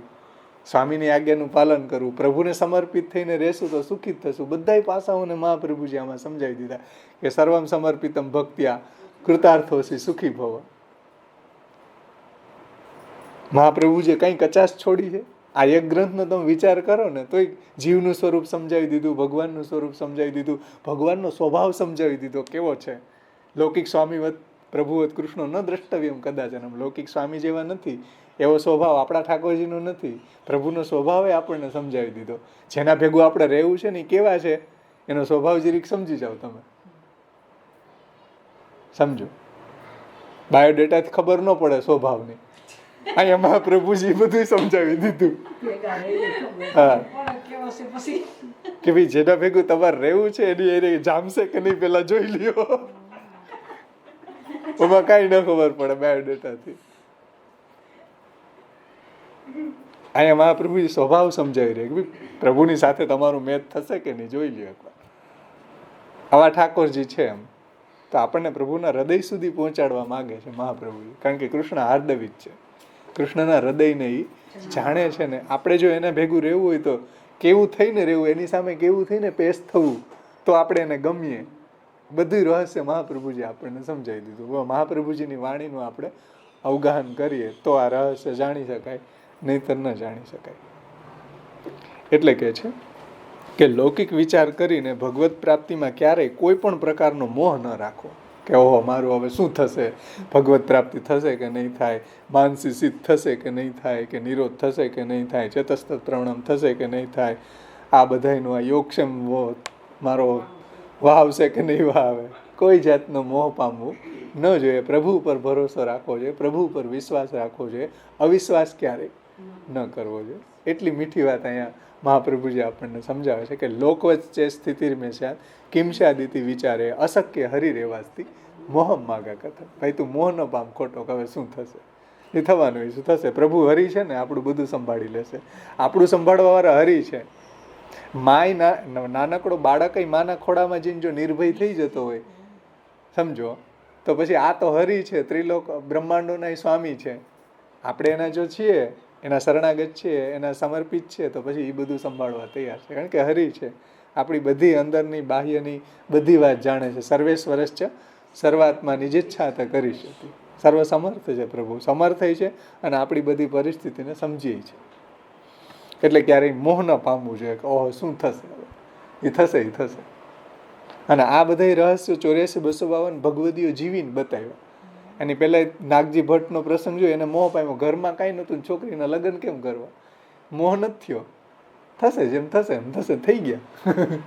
ગોકુલ વૈયા ગયા. બોલો, નાગજી ભટ્ટ ગોકુલ વૈયા ગયા. અને એનું આનંદથી ભગવાન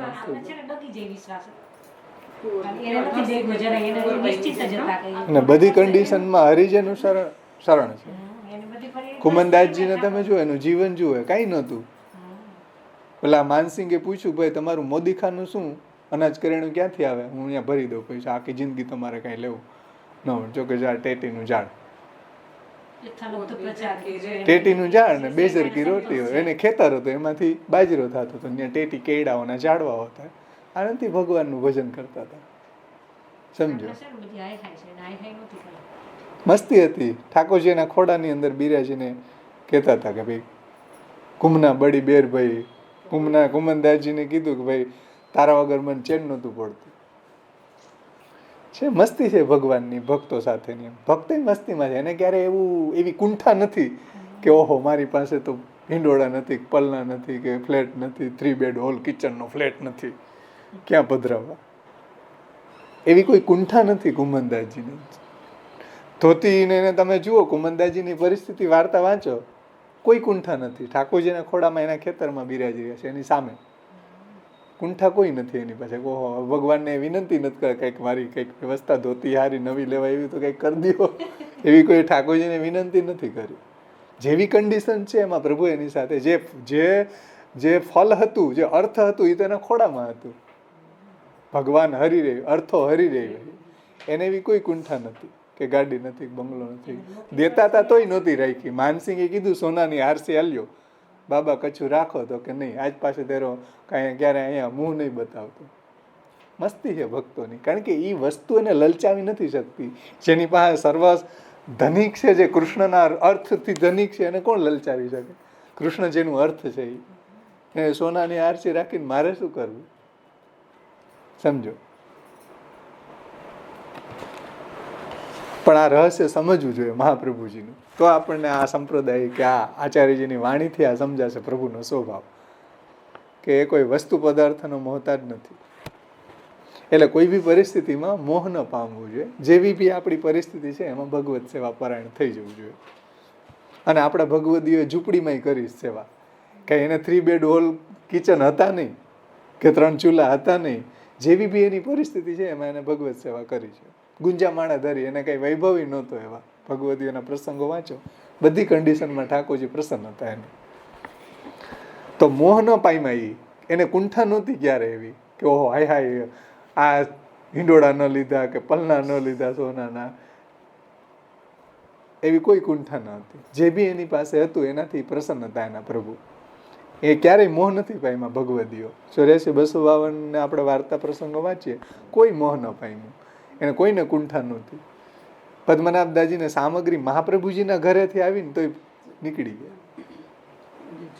બોલો, એને એવું નહોતું કે આ ઓહો આ તો સારી સારી સામગ્રી આવી તો ધરાવીએ ઠાકોરજીને. કોઈ કુંઠા નહોતી, કોઈ મોહ નહોતો.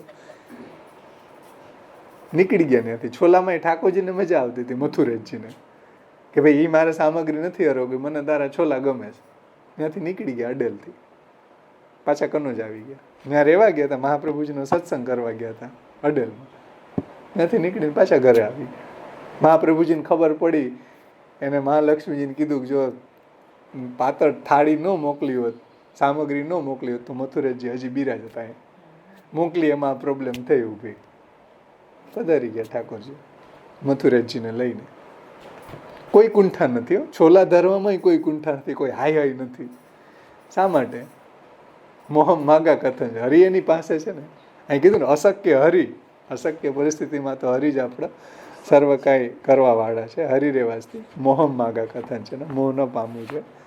અને લાસ્ટમાં 11મો શ્લોકમાં ચિત્તમ પ્રતિ યદાકર્ણ્ય ભક્તો નિશ્ચિંતતામ વ્રજત ઇતિ શ્રી કૃષ્ણદાસસ્ય વલ્લભસ્ય હિતમ વચ ચિત્તમ પ્રતિ યદાકર્ણ્ય ભક્તો નિશ્ચિંતતામ વ્રજત. એને આપ સમજાવે છે.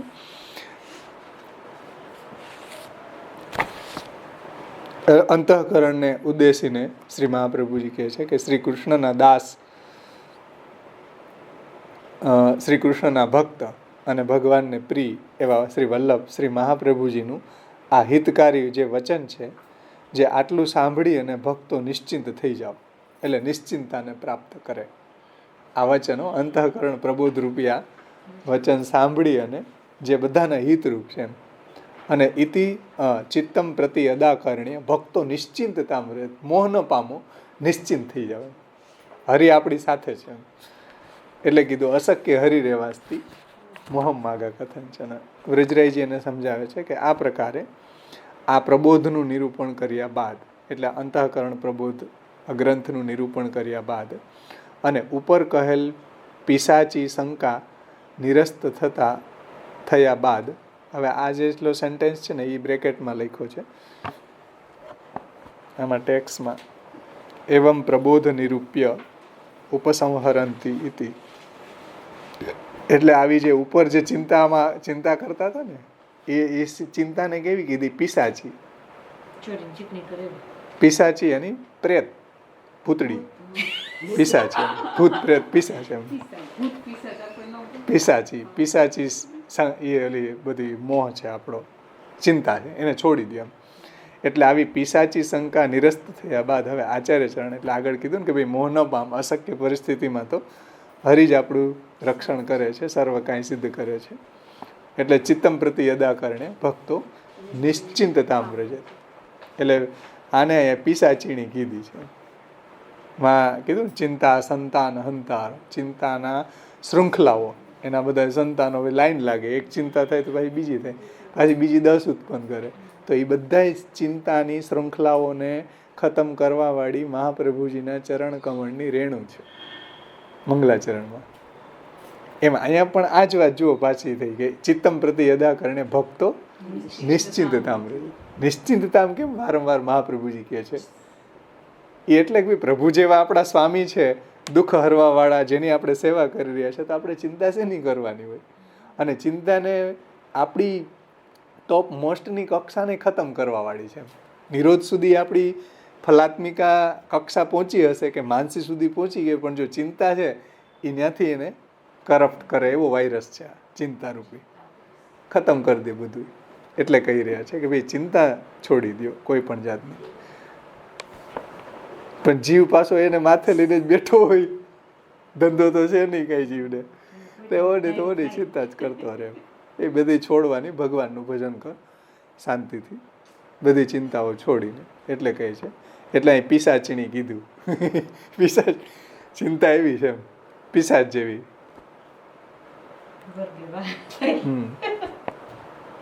હવે આચાર્ય ચરણ આ ગ્રંથનું ઇતિ વગેરે શબ્દોથી ઉપસંહાર કરી રહ્યા છે. ઇતિ કીધું, ઇતિ શ્રી કૃષ્ણ દાસસ્ય વલ્લભસ્ય હિતમ વચન.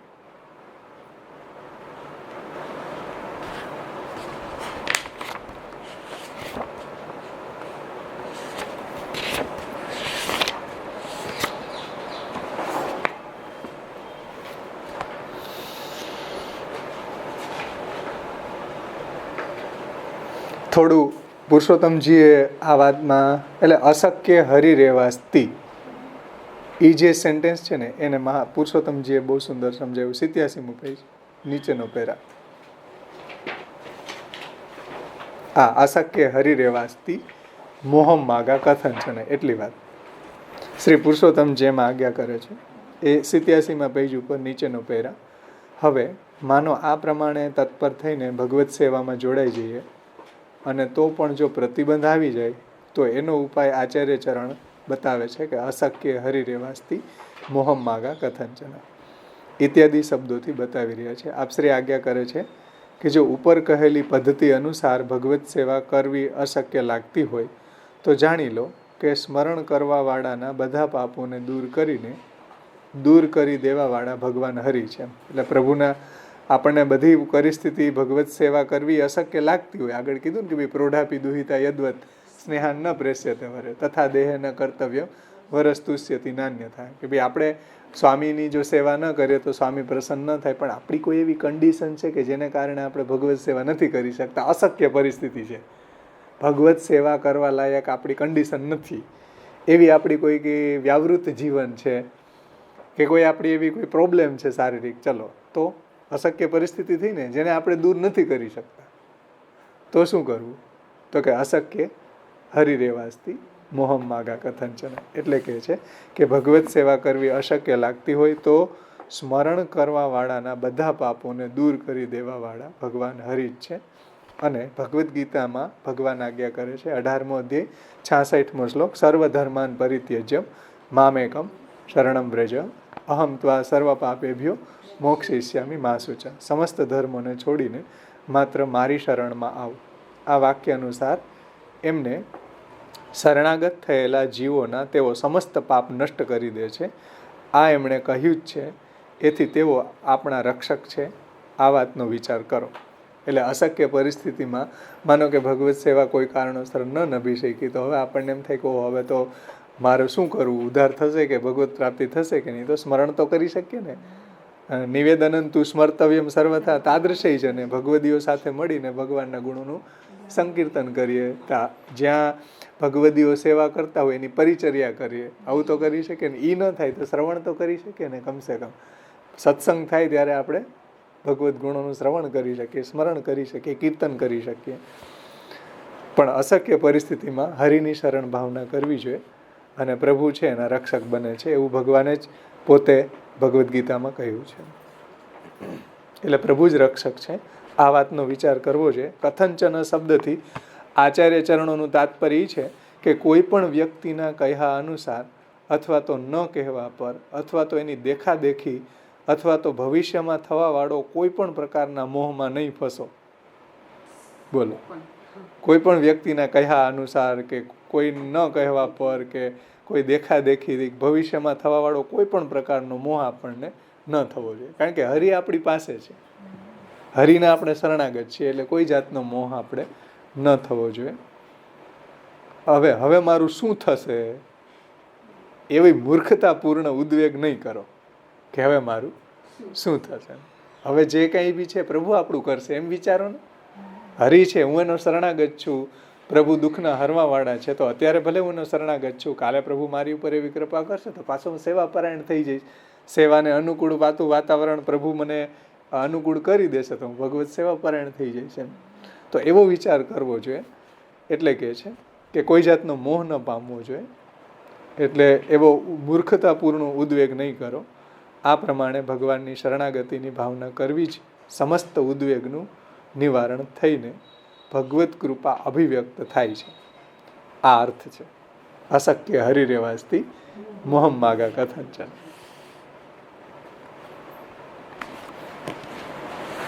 એમાં સામેના પેજ ઉપર કેવા કેવા મોહ થાય એમાં નીચે લખ્યું છે.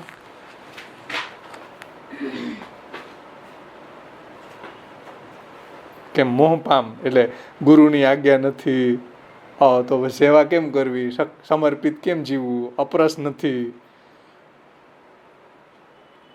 તો પુષ્ટિજીવો પણ ક્યારેક આવી મુગ્ધ અવસ્થામાં પહોંચી જાય છે એમ. અને ભગવત સેવામાં પ્રવૃત્ત થવું કે ન થવું, ક્યારે થવું, કેમ થવું, અત્યારે થઈએ કે પછી થઈએ, કે છોકરી સાસરે જાય પછી થઈએ, કે છોકરાની વહુ આવી જાય પછી થઈએ, કે ગુરુ આજ્ઞા કરતો નથી, ઘરમાં અપરસ નથી નમતી, એકલા થઈને રિટાયર્ડ થઈ જશું ત્યારે કરશું. આવી જાતના કોઈ પણ જાતના મોહથી જો ગ્રસ્ત હોય તો શ્રી મહાપ્રભુજી આ બધી આજ્ઞા કરી રહ્યા છે કે ભાઈ મોહ ન કરે, કે આ બધી મુગ્ધાવસ્થા અને આ બધા વિચારો છોડી અને ભગવત સેવા પરાયણ થઈ જવું છે. આવો મોહ ન પામવું જોઈએ.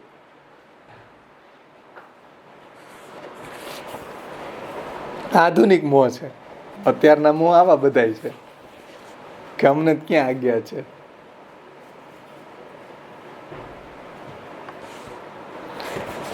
ત્યાર પછી આગળ વ્રજરાયજીને આપણે જોતા હતા. ચિત્તમ પ્રતિ યદાકરણ્ય ભક્તો નિશ્ચિંતતામ વ્રજ.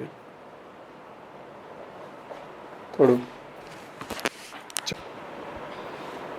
હા, ઇતિ શબ્દનો અર્થ અહીંયા સમાપ્તિ છે. એટલે ઇતિ લાસ્ટ, એટલે એન્ડ. ઇતિ સમાપ્તિના અર્થમાં છે. પ્રકાર વાંચી હોય આ પ્રકારે ઇતિના ઘણા અર્થો થાય એમ. અહીંયા ઇતિ શબ્દનો અર્થ સમાપ્તિ સૂચવનારો છે, અથવા તો પ્રકાર વાંચી છે. ઇતિ એટલે આ પ્રકારે, આમ પ્રકાર અર્થમાં લઈ શકાય. આ પ્રકારે મહાપ્રભુજીએ અંધકરણ પ્રબોધ સમજાવ્યું. અહીં આ સમજવું જોઈએ કે શ્રી કૃષ્ણનું દાસ્ય પ્રાપ્ત કરી લેવાવાળા શ્રી વલ્લભના અર્થાત રસરૂપ હોવાને કારણે ભગવાનના પ્રિય, અહીં વલ્લભ શબ્દ મૂક્યો ને, ઇતિ શ્રી કૃષ્ણ દાસસ્ય વલ્લભસ્ય. વલ્લભ એટલે ભગવાનને પ્રિય. ભગવાનના પ્રિય વલ્લભના આપણા અંતઃકરણ પ્રત્યે આ હિતકારી વચન છે. આપણા માટે, બધા જે મહાપ્રભુજીના સેવકો છે એના માટે આ હિતકારી વચન છે, આવો અર્થ છે. અને જે વચનોને ભલીભાંતિ અને એનું તાત્પર્ય સમજીને સાંભળવાથી જીવ ભક્તની શ્રેણીને પ્રાપ્ત કરી લે છે. બોલો, આને કોઈ સારી રીતે ભલીભાંતિ એનું સાંભળશે એના વચનોને મહાપ્રભુજીના, અને એનું તાત્પર્ય સમજી અને જીવનમાં ઉતારે તો એ જીવ ભક્તની શ્રેણીને પ્રાપ્ત કરી લે છે. અને આવો નિશ્ચિંત થયેલો જીવ પછી અલૌકિક ભાવને પ્રાપ્ત કરે. એટલે માનસી કે નિરોધ એવી અવસ્થા સુધી પહોંચે.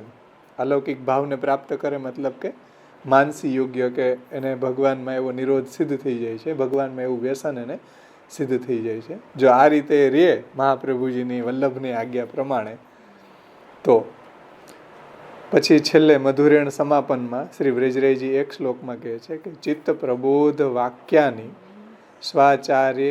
સ્વાચાર્ય ઉક્તાની સર્વદા તિષ્ઠંતુ હૃદયે યેન પ્રસિદ્ધતિ હરિ સ્વયં.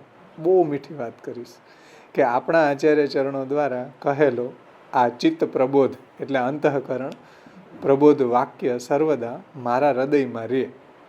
આ વાત મહાપ્રભુજીનો આ સિદ્ધાંત સર્વદા મારા હૃદયમાં રહે, અને જે વાક્યોથી સ્વયં હરિપ્રસન્ન થાય છે. મહાપ્રભુજીના જો આ વાક્યો છે આપણા હૃદયમાં રહે તો ઠાકોરજી આપણી ઉપર પ્રસન્ન થાય છે.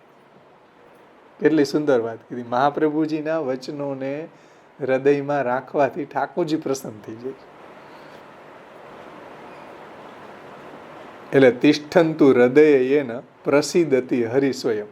હરિ સ્વયં એનાથી પ્રસન્ન થાય છે. ઇતિ શ્રીમદ ચરણ રેણુના ધણી. એને જો સમાપન કેવું કર્યું વ્રજરાયજીએ કે શ્રીમદ પ્રભુ ચરણ રેણુના ધણી શ્રી શ્યામલ આત્મજ, એટલે એના પિતાશ્રી. શ્યામલ આત્મજ એટલે એના પિતાશ્રીનું નામ શ્યામલ છે.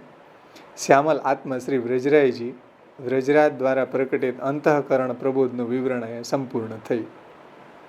સમાપન કેવું કર્યું? શ્રીમદ પ્રભુ ચરણ રેણુના ધણી, મતલબ કે જેની પાસે વધારે ને વધારે ગુસાઈજીના ચરણની રેણુ છે એવા મારા પિતાશ્રી, એનો હું આત્મજ એવો વ્રજરાયજી.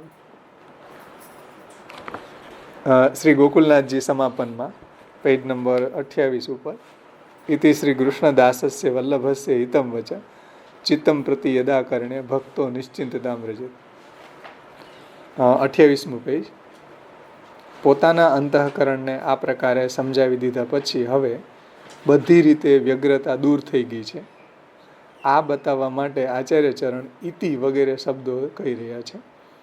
ઇતિ શબ્દનો અર્થ થાય છે સમાપ્તિ.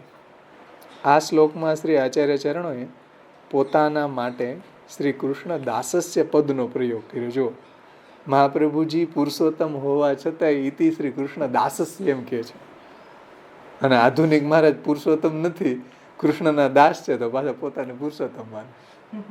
ઉલટી વાત થઈ ગઈ ને. મહાપ્રભુજી પુરુષોત્તમ છે છતાંય પોતાને ઇતિ શ્રી કૃષ્ણ દાસસ્ય. કેટલા મીઠા શબ્દો છે, નસો આવી જાય. પોતાને પુરુષોત્તમ નથી માનતા, ઇતિ શ્રી કૃષ્ણ દાસસ્ય. તો શ્રી કૃષ્ણના દાસ પદનો પ્રયોગ અહીંયા કર્યો છે. શ્રી કૃષ્ણ દાસસ્ય એવો પદ અહીં વાપર્યું છે. ભગવાન શ્રી કૃષ્ણના દાસ હોવાને કારણે એક લીટી જેમાં શ્રી કૃષ્ણ પદ દ્વારા તેમણે ભગવાન શ્રી કૃષ્ણને તેમના ભક્તો સહિત કરેલી લીલાના રસથી પરિપૂર્ણ બતાવ્યા છે. અહીંયા શ્રી કૃષ્ણ એટલે ભક્તો સહિતના કૃષ્ણ એમ. જો ઇતિ શ્રી કૃષ્ણ દાસસ્ય, કેવા કૃષ્ણ? એકલા કૃષ્ણ નહીં, પણ લીલા પરિકર સહિતના કૃષ્ણ એવા શુદ્ધ પુષ્ટિ માર્ગના ફલરૂપ દાસ્યને પ્રાપ્ત કરવાને કારણે ભગવાનને અત્યંત પ્રિય એવા શ્રી વલ્લભ. આવા ભગવાન શ્રી કૃષ્ણના દાસ હોવાને કારણે અને શુદ્ધ પુષ્ટિ માર્ગના ફલરૂપ દાસ્યને પ્રાપ્ત કરવાને કારણે ભગવાનને અત્યંત પ્રિય એવા વલ્લભના પોતાના અંતઃકરણ પ્રત્યે આ હિતકારી વચન છે. શ્રી આચાર્ય ચરણોએ પોતાના વચનોને હિતકારી બતાવ્યા છે, જેનાથી સમજાય છે કે તેમના વચનો તેમના નિજજનોને માટે છે. આ મહાપ્રભુજીના વચનો કોને માટે છે? દૈવી જીવો માટે, નિજજનો માટે. ઘણા મહારાજો અત્યારે આજ્ઞા કરે કે ભાઈ ગ્રંથો વંચાય નહીં, એ તો બધા મહારાજોને જ વાંચવાના છે, વૈષ્ણવ ન વંચાય. વૈષ્ણવ વાંચે જ બહિર્મુખ થઈ જાય. તો હું અમારે કુરાન વાંચું કે બાઇબલ વાંચવું? અમારે અહીંયા ટીકાકાર એમ કહે છે કે આ વચનો જે છે નિજજનો માટે છે, દૈવી જીવો માટે છે, નિજજનો માટે.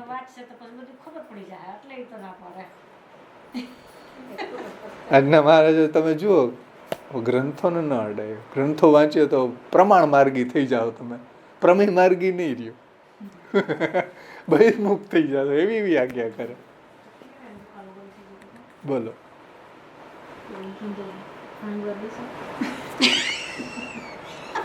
ભગતજી તું ગધા કયો નહીં ભાઈ, હરી હરી દુબ ચરત પોદરા કરત નહીં નહીં. ભગતજી તું ગધા કયો નહીં. ગ્રંથો વાંચવાથી બહિર્મુખ થઈ જાય. આવી તો સંપ્રદાયની હાલત છે. જે લીડરો છે એ આવું કે હવે એની પાસે લીડ થતા છે એ કેવા હશે? અહીંયા મહાપ્રભુજી એ વાત કહે છે કે ભાઈ તેમના વચનો એમના નિજજનોને માટે છે. આ ગ્રંથો બધાય મહાપ્રભુજીએ દૈવી જીવો માટે પ્રગટ કર્યા. શ્રી મહાપ્રભુજી નિબંધમાં આજ્ઞા કરે કે જે સાત્વિક છે, સાત્વિકા ભગવત ભક્તા એ મુક્તા અધિકારીણ ભવાંત સંભવા દૈવા તે સામર્થ્ય નિરૂપિત. એવા માટે હું આ ગ્રંથો લખી રહ્યો છું કે સાત્વિક છે, ભગવાનના ભક્ત છે, ભગવાનની ઈચ્છાથી જેનો આ છેલ્લો જન્મ છે. સાત્વિકા ભગવત ભક્તા એ મુક્તા અધિકારીણ, જે ભગવત પ્રાપ્તિના અધિકારી છે. ભવાંત સંભવા દૈવા, ભગવાનની ઈચ્છાથી, ભગવાનની કૃપાથી જેનો આ છેલ્લો જન્મ છે તે સામર્થ્ય નિરૂપિત. એના માટે હું આ ગ્રંથો લખી રહ્યો છું. મહાપ્રભુજી એમ કહે છે કે એવા જે ભક્તો છે મારા, એને દુસંગ ન લાગી જાય, એને આધુનિક ગુરુ રવાડે ન ચડાવી દે, એટલે હું આ ગ્રંથો લખું છું કે એને સમજીને એ સીધા ભગવત પ્રાપ્તિ કરી લે, ભગવાન સુધી પહોંચી જાય. એટલે મહાપ્રભુજી પોતે આ બધા ગ્રંથોને પ્રગટ કર્યા છે. એટલે અહીં કહે છે કે આવા વચનો નિજજનો માટે છે અને તે કારણે પ્રામાણિક પણ છે. નિજજનો માટે છે ને વલ્લભની વાણી છે, સાક્ષાત ઠાકોરજીની વાણી છે. આગળ આવ્યું ને કે ભાઈ મહાપ્રભુજી સદૃશ ઠાકોરજી સદૃશ મહાપ્રભુજીની વાણીનું ઉલ્લંઘન ન કરવું. સેવકનો તો એ જ ધર્મ છે કે સ્વામીની આજ્ઞાનું પાલન કરવું. તેથી બધી રીતે ચિત્તની વ્યગ્રતા દૂર થવી સિદ્ધ જ છે. એમ આમાં નો ડાઉટ, આમાં નાનું નચે કાંઈ ન હોય, હોવું જોઈએ. એમ અવિશ્વાસ ન હોવો જોઈએ. મહાપ્રભુજીની વાણી પ્રમાણે ચાલો એટલે ભગવાન મળે ને મળે જ, એમાં કોઈ જાતની શંકા ન હોવી જોઈએ. એટલે બધી ચિત્તની વ્યગ્રતા દૂર થવી એ સિદ્ધ જ છે. એમ અનુભવ કરીને જોઈ લ્યો. એમ ટીકાકાર કહે છે સિદ્ધ જ છે એટલે કમ્પ્લીટ. તમે એક વખત અંતઃકરણ પ્રબોધ પ્રમાણે જીવવાનું સ્ટાર્ટ કરો, બધી વ્યગ્રતા દૂર થઈ ગયેલી જ હશે અને પ્રભુનો એ બની જ ગયો હશે.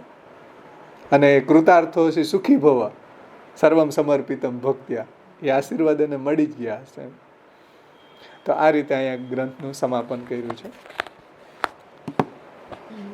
શ્રી પુરુષોત્તમજી લાસ્ટમાં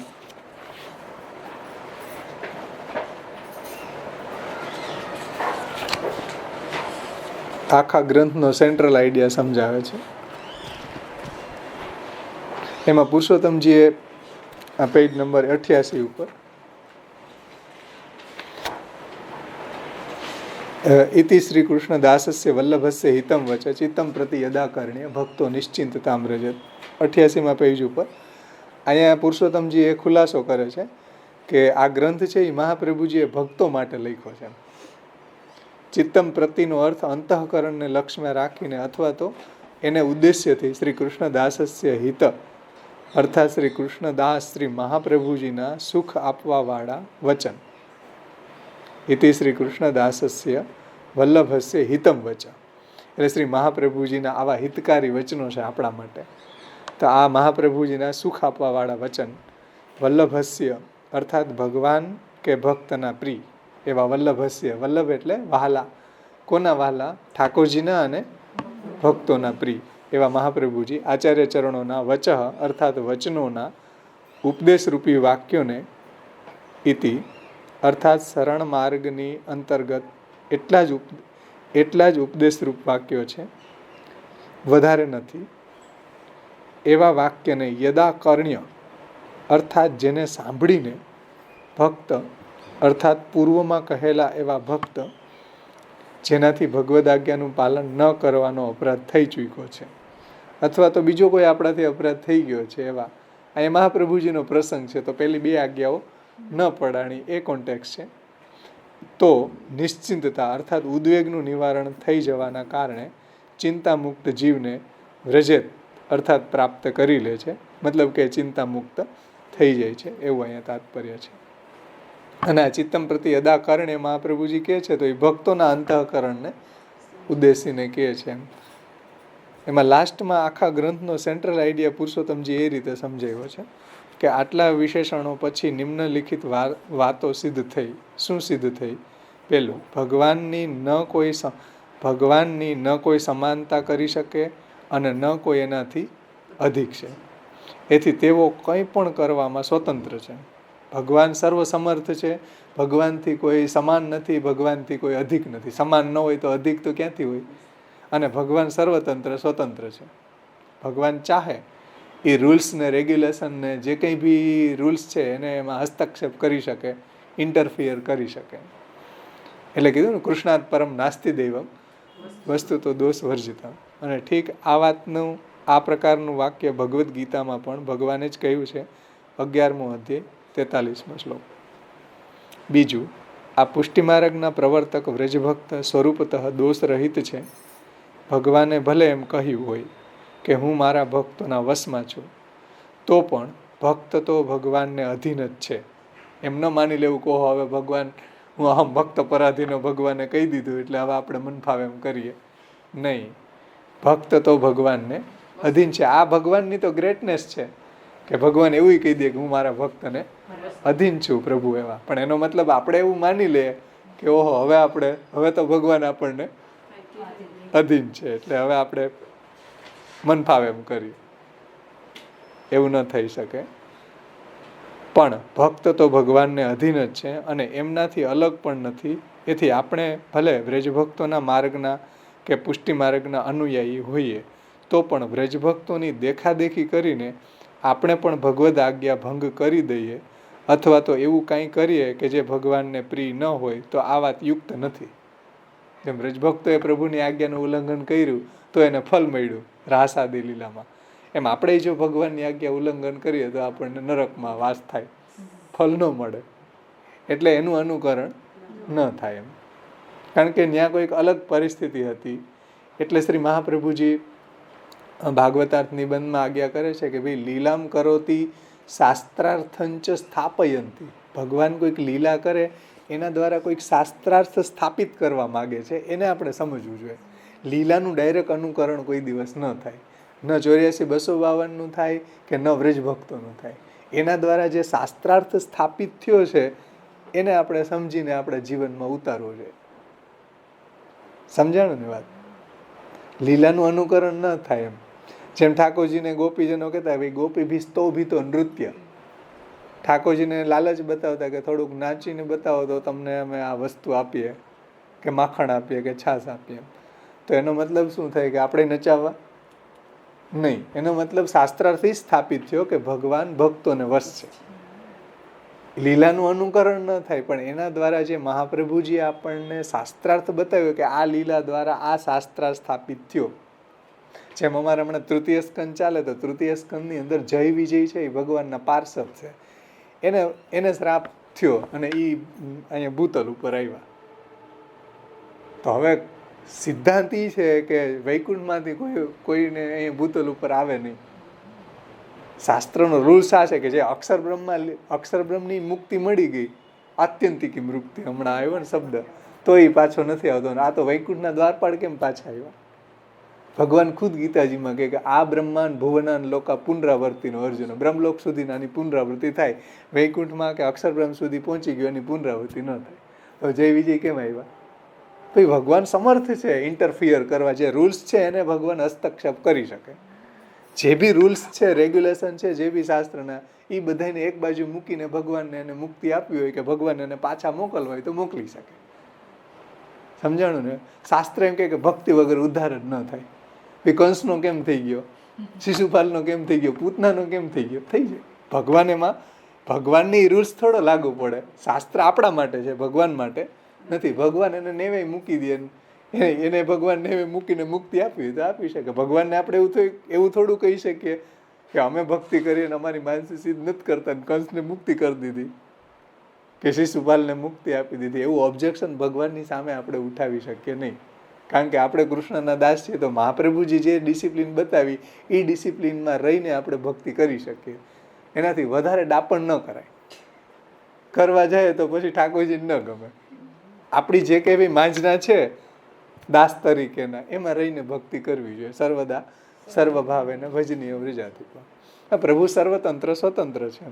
હવે આનો કોઈ એવો શાસ્ત્ર કે ઓહો ભાઈ આની મુક્તિ મળી ગઈ, હાલો આ મુક્ત જીવો પાછા અહીંયા ભૂતલ ઉપર આવ્યા. પણ ભગવાન ઇન્ટરફિયર કરવા માટે એમાં અહીંયા હવે આ લીલાનું મહાપ્રભુજી શાસ્ત્રથી બતાવે છે કે ભાઈ પ્રભુ સ્વતંત્ર છે. ચાહે તો વૈકુંઠના દ્વારપાળોને ભૂતલ ઉપર મોકલી શકે. પ્રભુ સર્વ સમર્થ છે. પ્રભુ સર્વ સમર્થ હોય તો નિશ્ચિંતતા રહે. એટલે ભગવાન ઇન્ટરફિયર કરે તો ભગવાનનો કોઈ ઓબ્જેક્શન ન ઉઠાવી શકાય. કારણ કે આપણે સેવક હશે તો ધર્મો એમ સ્વામી સ્વસ્ય કરી શકીએ.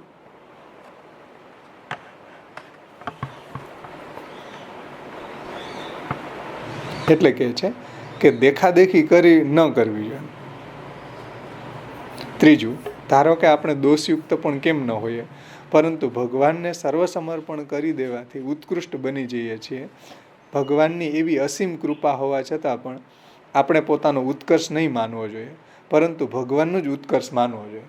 એટલે આપણને સૌભાગ્યમદ ન આવવો જોઈએ, પણ પ્રભુના અનુગ્રહથી મને આવી ભક્તિ મળી છે એવો વિચાર કરવો જોઈએ. જે સિદ્ધાંત મુક્તાવલીમાં કીધું ને, અનુગ્રહો પુષ્ટિ માર્ગે નિયામક ઇતિ સ્થિતિ. આપણું સાધન બલ ન સ્ફુરવું જોઈએ, ભગવાનનો અનુગ્રહનું બલ સ્ફુરવું જોઈએ. ચોથું, ભગવાનનો સત્ય સંકલ્પી છે. ભગવાન તો સત્ય સંકલ્પી છે. એથી એમણે આપણા વિષયમાં શું વિચાર્યું છે અને એમની ઈચ્છા શું છે એ જાણવું અશક્ય છે. એથી ઉચિત એ છે કે સર્વદા એમની આજ્ઞા અનુસાર જ કાર્ય કરવા જોઈએ. જો એવું નહીં કરીએ તો રાજાની આજ્ઞાનો ભંગ કરવી, રાજાની આજ્ઞા ભંગ કરવી તે મોટો અપરાધ છે. આ લૌકિક ઉક્તિ અનુસાર આપણા સ્વામીનો દ્રોહ કરવા જેવો મહાન અપરાધ કર્યો એવું થઈ જશે. સ્વામીની આજ્ઞાનું ઉલ્લંઘન કરવું અથવા તો ઠાકોરજીની આજ્ઞા સદ્રશ મહાપ્રભુજીની આજ્ઞાનું ઉલ્લંઘન કરવું એ સ્વામીનો દ્રોહ છે. પાંચમું, આ પણ વિચાર કરવો જોઈએ કે હું તો સેવક છું અને જેમાં પણ મારું હિત છે એ મારા સ્વામી કરશે જ. એક સેવક માટે તો આ જ ઉચિત છે કે બધું પ્રભુને આપણે સોંપી દીધું છે, પ્રભુને સમર્પણ કરી દેવું જોઈએ અને પ્રભુને જેમ ઉચિત લાગે એમ કરશે. એથી એમની આજ્ઞા અનુસાર જ કરવું જોઈએ. આચાર્ય ચરણોએ જે ભગવદ આજ્ઞા નહીં માની તો એવી રીતના ભાવાવેશમાં આવીને એમની દેખાદેખી આપણે નહીં કરવી જોઈએ કે મહાપ્રભુજી જો પેલી બે આ ભગવદ આજ્ઞા ન માનીને એટલે મહાપ્રભુજીની કે વ્રજભક્તોની દેખાદેખી ન થાય. આપણે મહાપ્રભુજીની ક્રાઇટેરિયામાં રહીને જે મહાપ્રભુજીની વાણી છે, 16 ગ્રંથો છે, એ પ્રમાણે આપણે જીવન જીવવું જોઈએ.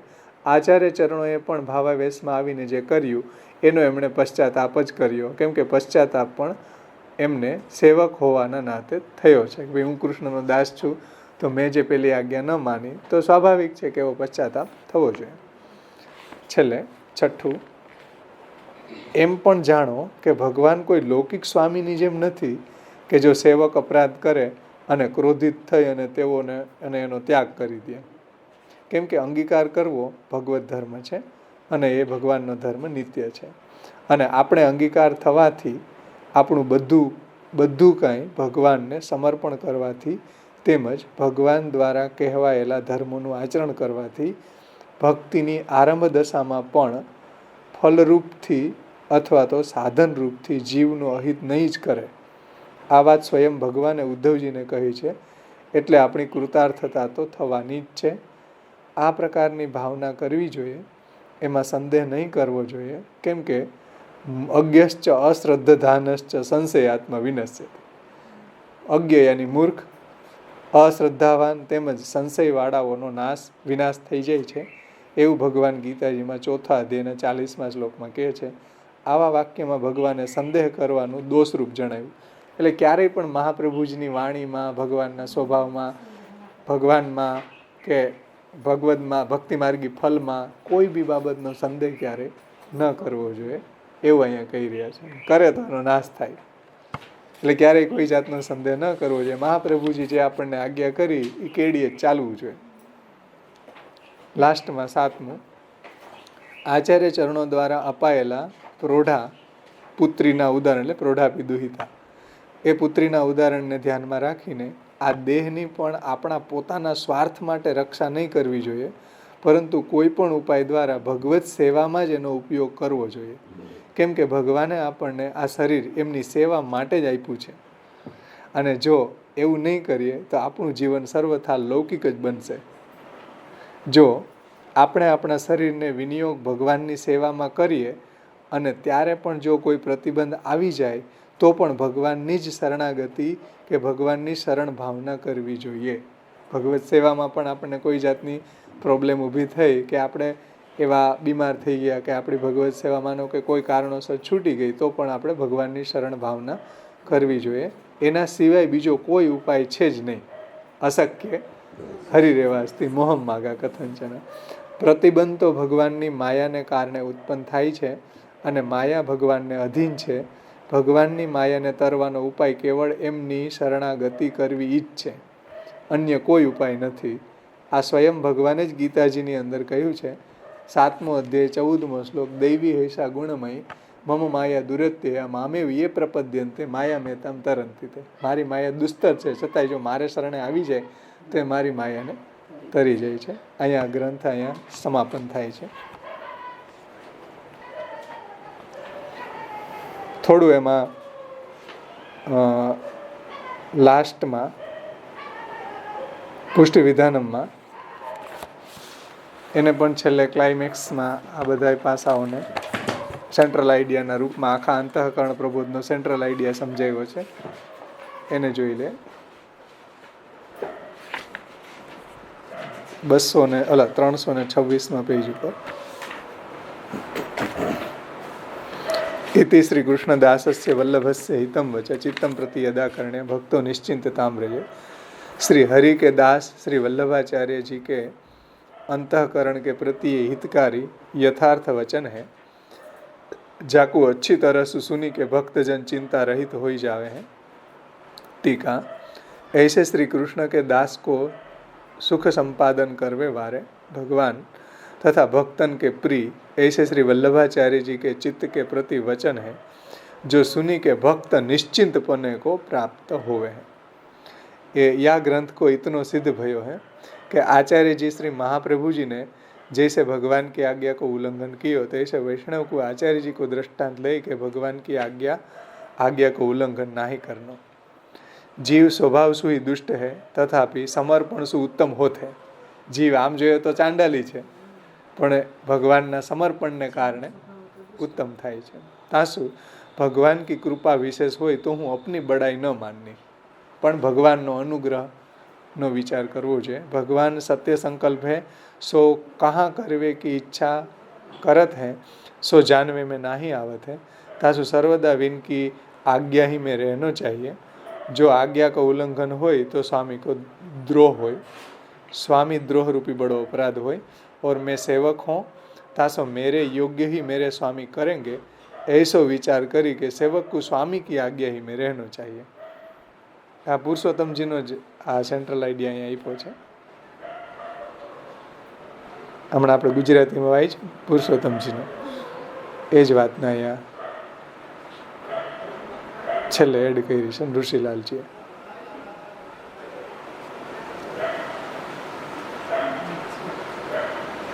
श्री आचार्य जी ने अपनी प्रौढ़ी सो 2 आज्ञा को उल्लंघन कियो, तामे पश्चाताप ही कहो तासु अपने आज्ञा को उल्लंघन नहीं करनो. लौकिक स्वामी जैसे अपराध के कारण सेवक को त्याग करे हैं, ऐसे भगवान सेवक को नहीं छोड़ेंगे. भगवान को अंगीकार नित्य है, सो समर्पणादिकन सु ही सिद्ध भयो है, तब कृतार्थता ही होएगी. ऐसी भावना राखनी वामे संदेह नहीं है. और प्रौढ़ पुत्री में स्नेह जैसे राखे हैं तैसे देह में स्नेह नहीं राखनो, प्रभु के विनियोग में लगावनो.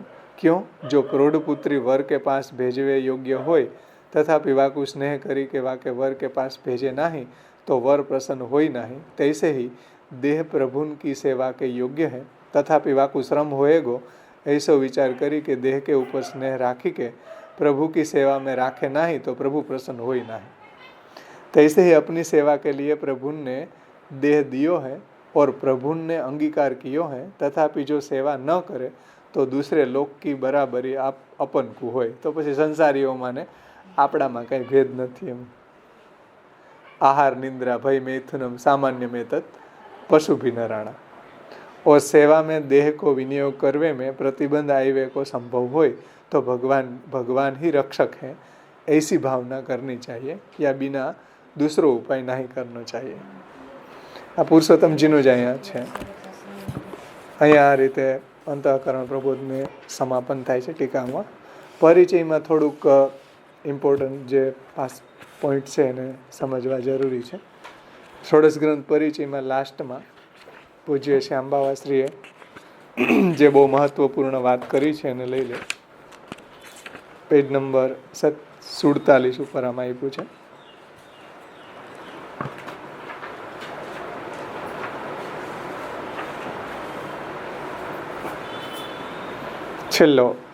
છેલ્લેથી બીજો પેરા.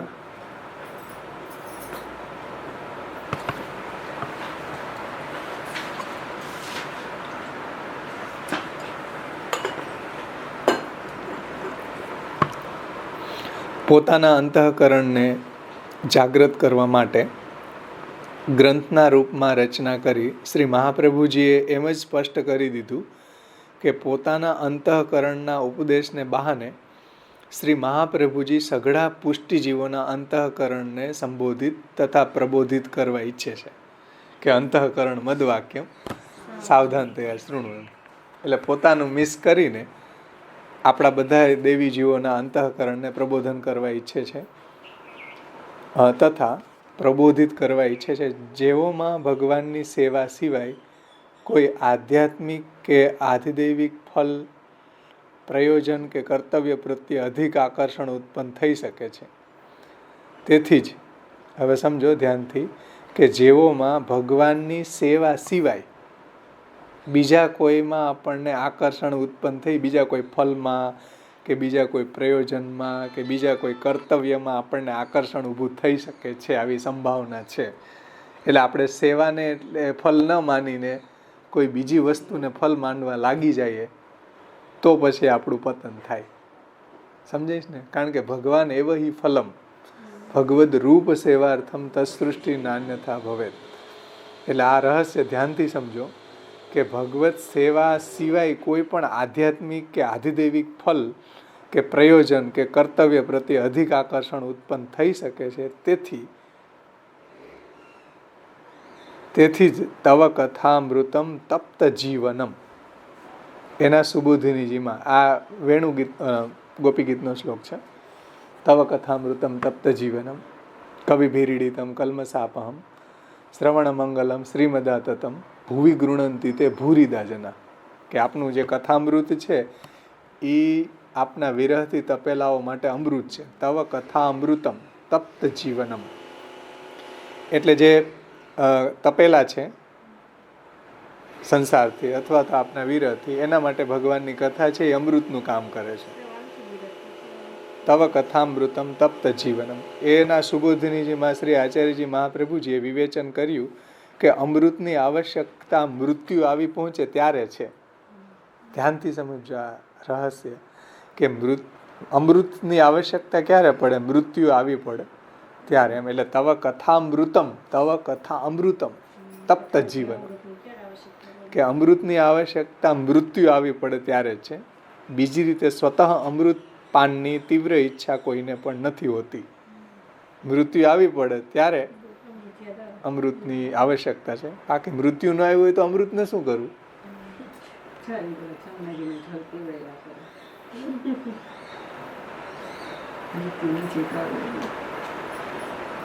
બીજી રીતે સ્વતઃ અમૃત પાનની તીવ્ર ઈચ્છા કોઈને હોતી નથી.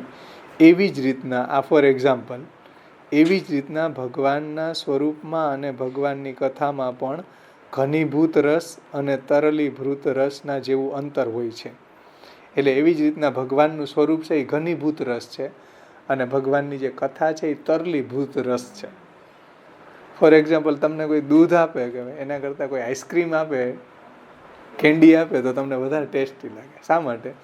બની ઉમાંથી જ, પણ એ ઘનીભૂત છે, ઓલું દ્રવીભૂત છે. સમજાણું? એટલે ઘનીભૂતમાં વિશેષ રસ નિષ્પત્તિ થાય. એમ ઠાકોરજીની કથા સાંભળવામાં આપણને આનંદ આવે, નો ડાઉટ, પણ ઠાકોરજી સામે બિરાજતા હોય ને આપણા ખભા ઉપર હાથ મૂકીને ઠાકોરજીની સાથે આપણે વૃંદાવનમાં જતા હોય તો એ આનંદ આવે કે કથામાં આનંદ આવે? સ્વરૂપની લીલાની અંદર આપણી સાથે પ્રભુ લીલા કરે એમાં આનંદ આવે કે કથામાં આનંદ આવે? કથા તો ક્યારે છે? સ્વરૂપ નથી તો કથા છે. સમજો? બાકી તો સ્વરૂપ જ મુખ્ય છે. સમજાણી ને વાત? એટલે ગોપીજનોને જ્યારે પ્રભુ અંતર ધ્યાન થઈ ગયા ત્યારનું આ વાક્ય છે, તવ કથામૃતમ તપ. ત્યારે ઠાકોરજી સામે નથી બિરાજતા, પ્રભુ અંતર ધ્યાન થઈ ગયા કે ભાઈ શું કરીએ, કથાથી નિર્વાહ કરીએ, પ્રભુ ન બિરાજતા હોય તો.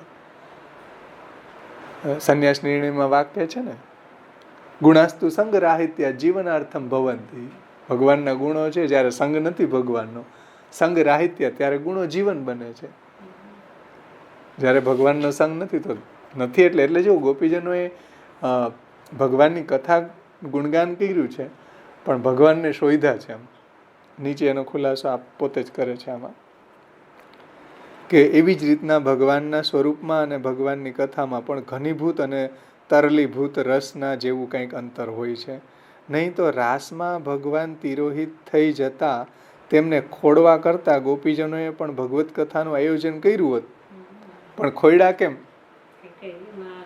બોલો, કે ભગવત કથાનું આયોજન કરીને એક પંડાલ બંધાયું હોત કે હાલો આવી જાવ બધાય, તો ભગવાનના ગુણો જો ટોપ મોસ્ટ ફલ હોત તો પછી ભગવાનને ખોયડા કેમ? શોધ્યા બધાએ, રૂ દુસ્વાસર રૈડા, ન મળ્યા તો રૈડા. બધા સાધન કર્યા ભગવાનને પ્રગટ કરવા માટેના, અને તોય પ્રગટ ન થયા તો રૂ સુસ્વરમ રાજન કૃષ્ણ દર્શન લાલસા. કૃષ્ણ દર્શનની એવી તીવ્ર લાલસાથી રૈડા, સુસ્વર રૈડા. બોલો, એમ બતાવે છે કે સ્વરૂપની આવશ્યકતા છે કથા કરતા સેવા એટલી ઇમ્પોર્ટન્ટ છે. અહીંયા સમજાવવા માંગે, ધ્યાનથી સમજો રહસ્ય, સમજાઈશ ને? કે એવી જ રીતના ભગવાનના સ્વરૂપમાં અને ભગવાનની કથામાં ઘનીભૂત અને તરલીભૂત એટલે દ્રવીભૂત એ રસના જેવું અંતર હોય છે. એટલે ઘનીભૂત રસ એ સ્વરૂપ છે અને દ્રવીભૂત રસ એ ભગવાનની કથા છે. નહીં તો રાસમાં ભગવાન તિરોહિત થઈ જતા એમને ખોડવા કરતા ગોપીજનોએ પણ ભગવત કથાનું આયોજન કર્યું હોત. એટલે ભગવત કથાનું આયોજન ન કર્યું, કથા કરી, ગુણગાન કર્યા, પણ સ્વરૂપ નહોતું. એટલે બાકી સ્વરૂપ મળ્યું એટલે પછી ભગવાનની સેવા કરી છે. એમ સમજાય ને વાત? અને અહીંયા સુબોધનીજીનું વાક્ય આપ્યું છે કે રસ પિંડયોરીવ તવ કથાયાશ્ચ વિશેષ અન્યથા કથાર્થમેવ યત્ન કૃત સ્યાત. એટલે રસ પિંડની માફક તમારી કથા કરતાં પણ કંઈક વિશેષ છે. હા, રસપિંડની માફક મતલબ રસપિંડ એટલે ઘનીભૂત, એટલે તમારી કથા કરતાં કંઈક તમારું સ્વરૂપ છે એ વધારે સુપિરિયર છે. રસપિંડની માફક સમજાય ને? જો રસપિંડની માફક તમારી કથા કરતાં પણ કંઈક વિશેષ છે, નહીં તો કથાને માટે જ પ્રયત્ન કર્યો હોત. પણ કથાને માટે પ્રયત્ન કથા કરતા જ હતા, કથા ગુણગાન કરતા હતા, પણ ભગવાનને ખોડવાનો એને પ્રયાસ કર્યો. નહીંતર તો એમ કે હાલો ભાઈ મળીને અહીંયા આપણે કીર્તન કરીએ, ભગવાનનું ગુણગાન ગાઈએ, ન પ્રગટ થયા તો પણ નહીં. કારણ કે જે ગુણગાનમાં આનંદ છે એના કરતાં વિશેષ આનંદ સેવામાં છે, ભગવાનના સ્વરૂપનો. એમ રસપિંડની વાત એટલે આવી કે ભગવાન છે રસપિંડ છે, રસો વૈસ છે. તો રસપિંડ ઈવ, રસપિંડની માફક તમારી કથા કરતાં પણ કંઈક વિશેષ છે. અહીં તો કથાને માટે નહીં તો ગોપીજનોએ કથાને માટે જ પ્રયત્ન કર્યો હોત ને. સમજો, કથાથી સેટિસ્ફાઈ નથી હોય ને, ધ્યાનથી સમજો આ રહસ્ય. કથાથી સેટિસ્ફેક્શન નથી. ભલે આપણને ભૂખમાં ગાજર હાલે, સ્વસ્થ ખોરાકમાં જ આપણું સેટિસ્ફાઈ છે. ગાજર તો ખાલી ન હોય તો ખાવાના હોય, બાકી તો જે આપણું શરીરને પૌષ્ટિક જે કંઈ બી આપણું રોજનું ભોજન હોય એનાથી જ આપણું સેટિસ્ફાઈ છે. ગાજર ખાઈ લે, વાંધો નહીં, ન મળે શું કરીએ? હા, વેલિડ છે એમ, સમજાણું ને? પણ કથાથી કોઈ સેટિસ્ફાઈ હોય તો એ મહાપ્રભુજીને અભિપ્રેત નથી. કારણ કે મુખ્ય પક્ષ ભગવત સેવાનો છે.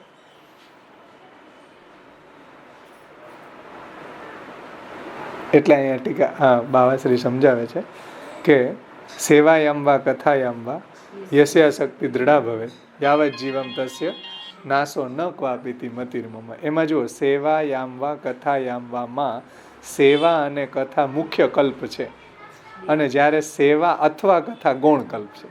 એટલે સેવા અને કથા બે જો આપણા જીવનમાં ચાલુ હોય તો એ ફર્સ્ટ મુખ્ય કલ્પ છે. કે ભાઈ આપણે પ્રભુની સેવાય કરતા હોય, સાથે સાથે કથાય ચાલતી હોય, કીર્તન ચાલતા હોય, ચિત્ત આપણું પ્રભુમય રહે. સમજાય ને? સેવાની સાથે સાથે કથાય ચાલે, અનુસરમાં કથા ગુણગાનથી આપણો નિર્વાહ થતો હોય તો એ મુખ્ય કલ્પ છે. પણ કોઈના જીવનમાં માનો કે એવું ઓકેઝન ન આવ્યું કે કથા ગુણગાન કરી શીખો કે સેવા ન કરી શીખો, કથા ગુણગાનથી નિર્વાહ થયો, તો એ ગૌણ કલ્પ છે, મુખ્ય કલ્પ નથી. મુખ્ય કલ્પ તો બે હોવું જરૂરી છે, સેવા અને ભગવત કથા, બેયનું સાયકલ ચાલવું છે. જેવા શ્રી મહાપ્રભુજી ભાગવત પ્રકરણમાં કહે છે વ્રજભક્તોના સંદર્ભમાં કે પુરુષાણામ તથા સ્ત્રીણામ રાત્રે ચ દિવસે તથા જ્ઞાનમ ભક્તિશ્ચ સતતમ ચક્રવત પરિવર્તતે. જ્ઞાન એની કથા અને ભક્તિ એની સેવા, એનું સાયકલ ચાલતું હતું એનું જીવનમાં. એવી ઠાકોરજી ગાયો ચરાવવા માટે પધારે ત્યારે વ્રજભક્તોને વિયોગનું સાયકલ આવે. પ્રભુ ગાયો ચરાવીને પાછા વ્રજમાં ગોકુલમાં પધારે ત્યારે એને સંયોગ થાય. એમ તો બે અને ગોપ સખાઓને વિયોગ થાય રાત્રે, ગાયોને અને ગોપ સખાઓને. સવારમાં ગાયોને અને ગોપ સખાઓને વૃંદાવન બધામાં સંયોગ થાય. તો એ સાયકલ બેયનું ચાલ્યું. અને આ રીતે જો આપણી ભક્તિનું સાયકલ ચાલુ થઈ ગયું તો આપણી ભક્તિ નિરોધાવસ્થામાં ખીલશે. આપણી શરણાગતિ કે આપણી કથા કે આપણું સમર્પણ સેવામાં ખીલવું જોઈએ, સેવા આપણી ભક્તિમાં ખીલવી જોઈએ, અને ભક્તિ આપણી નિરોધ કે માનસીમાં ખીલવી જોઈએ કે વ્યસનમાં ખીલવી જોઈએ. તો એ ક્યારે ખીલશે? કે જ્યારે આપણી સેવા અને કથાનું સાયકલ ચાલુ રહેશે ત્યારે. તો અથવા કથા કેવી સેવા નથી નભતી, તો અથવા કથાનો જે કલ્પ છે એ ગૌણ કલ્પ છે, મુખ્ય કલ્પ નથી. અથવા સેવા જ નભી, કથા ગુણગાનનો ટાઈમ જ ન રહ્યો, તો એ પણ ગૌણ કલ્પ છે, મુખ્ય કલ્પ નથી. સેવા જ કોઈ કરી રહ્યું છે, ભગવત ગુણગાન નથી કરતો કે ભગવત કથા ગુણગાનમાં પરાયણ નથી, તો એ ગૌણ કલ્પ છે. એટલે જો સેવા અને કથા, અને શબ્દ છે, સેવા અને કથા મુખ્ય કલ્પ છે, અને સેવા અથવા કથા, અથવા એવું જો ને, અથવાનો મતલબ કે કાં સેવા કાં કથા, તો બેમાંથી જો એક નભી રહ્યું છે તો એ ગૌણ કલ્પ છે. જેમ તમે કોઈ મોટો વજનદાર હોય વસ્તુ, એને તમે બે હાથે ઉપાડો તો સરળતાથી ઉપડી શકે. એ જ વસ્તુને તમે એક હાથે ઉપાડો તો થોડુંક તમને પરિશ્રમ થાય. એમ કેવલ કથા કે કેવલ સેવા એ છે ને, એમાં નિરોધાવસ્થા એમાંય આવે છે, પણ થોડું એમાં ક્લિષ્ટ છે. પણ સેવા ને કથા બે સાથે હોય તો સારી રીતે નિરોધાવસ્થા સુધી આપણી ભક્તિ જે છે એ શીઘ્ર સંપન્ન થઈ શકે. એટલે સેવાને ક્યારેય ગૌણ ન બનાવી દેવી જોઈએ. સમજીશ ને એ વાત? ઘણા લોકો કથા કરતા જ ફરે, સેવા કરતા જ નથી. આવા જે લોકો છે એના માટે આ ખાસ મહત્વની વાત, જે મહાપ્રભુજીનો અભિપ્રાય છે. એવી ભગવત સેવા અને ભગવત કથા જે છે એનું સાયકલ ચાલુ આપણા જીવનમાં, અને એવું જો સાયકલ આપણા જીવનમાં ચાલવા મંડી ગયું તો મહાપ્રભુજી નિરોધ લક્ષણમાં એમ કે નાતઃ પરતરો મંત્ર, નાતઃ પરતર સ્તવ, નાતઃ પરતરા વિદ્યા, તીર્થમ નાતઃ પરાત પરમ. આનાથી શ્રેષ્ઠ વસ્તુ દુનિયામાં કોઈ છે જ નહીં. નાતઃ પરતરો મંત્રો, કોઈ મંત્ર પણ આનાથી શ્રેષ્ઠ નથી. અષ્ટાક્ષર વગેરે શ્રેષ્ઠ નથી. ત્યાં ટીકાકારોએ કીધું કે અષ્ટાક્ષરનું સ્મરણ કરવું એ શ્રેષ્ઠ નથી. જો આ જીવનમાં, આપણા જીવનમાં સેવા અને કથાનું સાયકલ ચાલુ થઈ ગયું તો કોઈ મંત્ર શું, અષ્ટાક્ષર એ શ્રેષ્ઠ નથી. ત્યાં સમર્પિત જીવન શ્રેષ્ઠ છે. શ્રેષ્ઠ નથી મતલબ કે શ્રી કૃષ્ણ શરણમમાં ન બોલવું એવું નહીં, પણ સમર્પિત જીવન આપણા જીવનમાં ચાલુ થઈ ગયું સેવા અને કથાનું, તો એનાથી દિવ્ય શ્રેષ્ઠતા કંઈ નથી. નાતઃ પરતરો મંત્ર, નાતઃ પરતર સ્તવ, આનાથી શ્રેષ્ઠ કોઈ સ્તુતિ નથી. નાતઃ પરતરા વિદ્યા, આનાથી શ્રેષ્ઠ કોઈ વિદ્યા નથી. તીર્થમ નાતઃ પરાત્પરમ, કોઈ તીર્થ આનાથી શ્રેષ્ઠ હોઈ ન શકે. એવો નિરોધનો પ્રકાર મહાપ્રભુજીએ સમજાવ્યો છે કે આ રીતે જો આપણા જીવનમાં સેવા અને કથાનું સાયકલ ચાલુ થઈ ગયું તો એનાથી શ્રેષ્ઠ દુનિયામાં કોઈ ચીજ નથી. એટલે અહીં કહે છે કે સેવા અને કથા જે છે ને એ મુખ્ય કલ્પ છે, અથવા સેવા અથવા કથા એ અનુકલ્પ છે. અનુકલ્પ યાની ગૌણ કલ્પ છે. સમજ્યા ને? અનુ યાની ગૌણ, નાનું એમ. જેમ તમારી પાસે 1000 રૂપિયા માગતો હોય, તમે કહ્યું 500 છે અત્યારે, તો એ અનુકલ્પ થયો 1000નો. રોડવી લેવાની વાત છે, કાંઈ ન હોય તો. એટલે કીધું ને, અહીંયા વ્રજભક્તો કથા એટલે કરતા હતા, સ્વરૂપ નહોતું. તિરોહિત થઈ ગયા હતા ઠાકોરજી. એ અનુકલ્પ હતો, એ રોડવાની વાત હતી. એ અમૃત જે છે એ મૃત્યુ આવી પડે ત્યારે એની જરૂર પડે, બાકી જરૂર ન પડે. બાકી જરૂર ન પડે એનો મતલબ કે કથા ન કરવી એવું નથી, પણ ભગવત સેવા અને કથાનું સાયકલ જે છે આપણા જીવનની અંદર ચાલવું, એની અહીંયા ઉત્કૃષ્ટતા બતાવી છે. તેથી બધાએ પુષ્ટિજીવોએ ચિંતા રહિત થઈને એ નિશ્ચિત કરી લેવું જોઈએ કે ભગવદ રૂપ સેવાર્થમ તત્સૃષ્ટિ નાન્ય થવા. જો રૂપ શબ્દ મૂક્યો મહાપ્રભુજીએ, ભગવદ રૂપ સેવાર્થમ, સ્વરૂપ સેવા. એમ ભગવદ નામ સેવાર્થમ એમ નથી કીધું. નામ સેવાર્થમ એની કથા, કથા જે છે એને નામ સેવા કહેવાય. કોઈ માનો કે ભગવદ ગુણગાન કરી રહ્યું છે, સેવા નથી કરી શકતો, તો એ નામ સેવા કહેવાય. એટલે અહીંયા શબ્દ શું મૂક્યું મહાપ્રભુજીએ? ભગવદ રૂપ સેવાર્થમ તત્સૃષ્ટિ નાન્યથા ભવેત. એટલી ઇમ્પોર્ટન્ટ ભક્તિ માર્ગની અંદર ભગવદ રૂપ સેવાની છે. આનાથી રહસ્ય સમજી જાઓ તમે.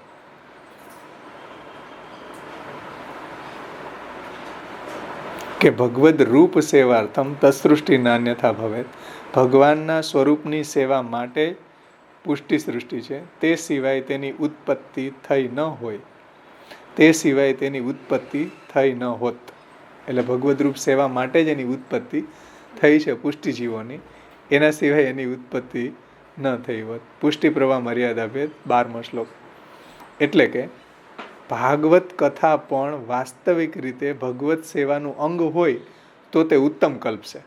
એટલે ભાગવત કથા ગુણગાન જે છે એ પણ ભગવત સેવાનું પાર્ટ હોય કે ભાઈ આપણા ભાવનું પોષક છે, કે આપણી ભક્તિને વધારનારું છે, તો એ ભગવત કથા છે એ ભગવત સેવાનું અંગ તરીકે આવી રહી છે. સેવાયામવા કથાયામવા યસ્યાશક્તિ દ્રઢા ભવેત. તો ભાગવત કથા પણ વાસ્તવિક રીતે ભગવત સેવાનું અંગ હોય તો એ ઉત્તમ કલ્પ છે. નહીં તો ભાગવત કથા પણ એ ગૌણ કલ્પ છે. સેવા ન કરતા હોય તો ભાગવત કથા, ભગવત ગુણગાન છે એ તવ કથામૃતમ તપ્ત જીવનમ એટલે એ ગુણ છે. અનુકલ્પ છે, સમજાણું ને? મુખ્ય કલ્પ ભાગવત, જો ભગવાનની સેવા સાથે હોય ભાગવત તો એ મુખ્ય કલ્પ છે, નહીં તો એ ગૌણ કલ્પ છે. નહીતર તો શું થાય, બધા ભાગવત જ વાંચે ને, સેવા કોણ કરે? કે જો ભાગવતથી જ ભગવત પ્રાપ્તિ થઈ જાય છે, નો ડાઉટ, 100%. પણ મુખ્ય કલ્પ પુષ્ટિ સંપ્રદાયની અંદર ભગવત સેવા છે. આ અનુકલ્પ છે. ભાઈ નથી નપતી તો કમસે કમ ભાગવતથી આપણે આપણા બીજ ભાવને ટકાવી રાખીએ, બીજ ભાવને દ્રઢ કરી શકીએ છીએ. જે ભક્તિવર્ધનીમાં આવશે, વ્યાવૃત્તોપી હરો ચિત્તમ શ્રવણાદો ન્યસેત સદા.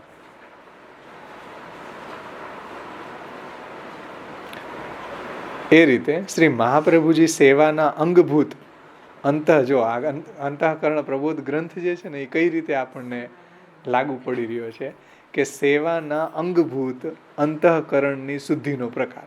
કે ભાઈ અંતઃકરણ જો નિશ્ચિંત અંતઃકરણ હશે તો ચિત્ત પ્રભુમાં લાગશે, આપણું ચેતસ્તત પ્રવણમ સારી રીતે થશે. એટલા માટે અંતઃકરણની શુદ્ધિનો પ્રકાર ભગવાનની સેવામાં અનન્ય રુચિ થવાની પ્રેરણા દ્વારા ગ્રંથમાં અંતઃકરણને આપી રહ્યા છે. કે સેવામાં આપણી અનન્ય રુચિ થવાની પ્રેરણા આ ગ્રંથ દ્વારા મહાપ્રભુજી આપણને આપે છે. એટલે શ્રી મહાપ્રભુજીએ સેવાના અંગભૂત અંતઃકરણની શુદ્ધિનો પ્રકાર ભગવાનની સેવામાં અનન્ય રુચિ થવાની પ્રેરણા દ્વારા આ ગ્રંથમાં અંતઃકરણને આપી રહ્યા છે. આવી પ્રેરણા કે આપણું અંતઃકરણ છે ભગવાનને લાયક રહે, પ્રભુના સ્વરૂપને આપણે સમજીએ, પ્રભુનો સ્વભાવ કેવો છે એને સમજીએ, અને આપણે નિશ્ચિંત થઈ જઈએ, પ્રભુ કેવા કૃપાળુ છે, દયાળુ છે એને આપણે સમજીએ, તો પછી આપણે ભગવાનનો સ્વભાવને સમજીને ભગવત સેવામાં પરાયણ થાય તો પછી આપણને કોઈ જાતનું ટેન્શન, કોઈ જાતની ચિંતા, કોઈ જાતનો પશ્ચાતાપ ન થાય. એટલે કે છે કે આપણું અંતઃકરણ જો ભગવાનને લાયક રહે તો પછી આપણું ચિત્ત પણ પ્રભુમય બની શકે, માનસી યોગ્ય આપણું ચિત્ત, નિરોધ યોગ્ય આપણું ચિત્ત થઈ શકે, ચેતસ્તત પ્રવણમ આપણું થઈ શકે. પણ હવે આપણે ટેન્શન ને પશ્ચાતાપમાં જ રહે તો આપણું ચિત્ત પણ પ્રભુમાં ન લાગે. એટલે અંતઃકરણને શુદ્ધ બનાવવા માટે આ રીતે આનો વિનિયોગ છે. તો અહીંયા આપણો ઇતિશમ મહાપ્રભુજીની કૃપાથી અને આપણા બધા આચાર્યોની કૃપાથી, વ્રજરાયજી, ગોકુલનાથજી વગેરે આચાર્યોની કૃપાથી આપણો આ ગ્રંથ અહીંયા સંપન્ન થયો. તમને કંઈ પ્રશ્ન આમાં હોય તો પૂછો ભલે. કે બધું સમજાઈ ગયું?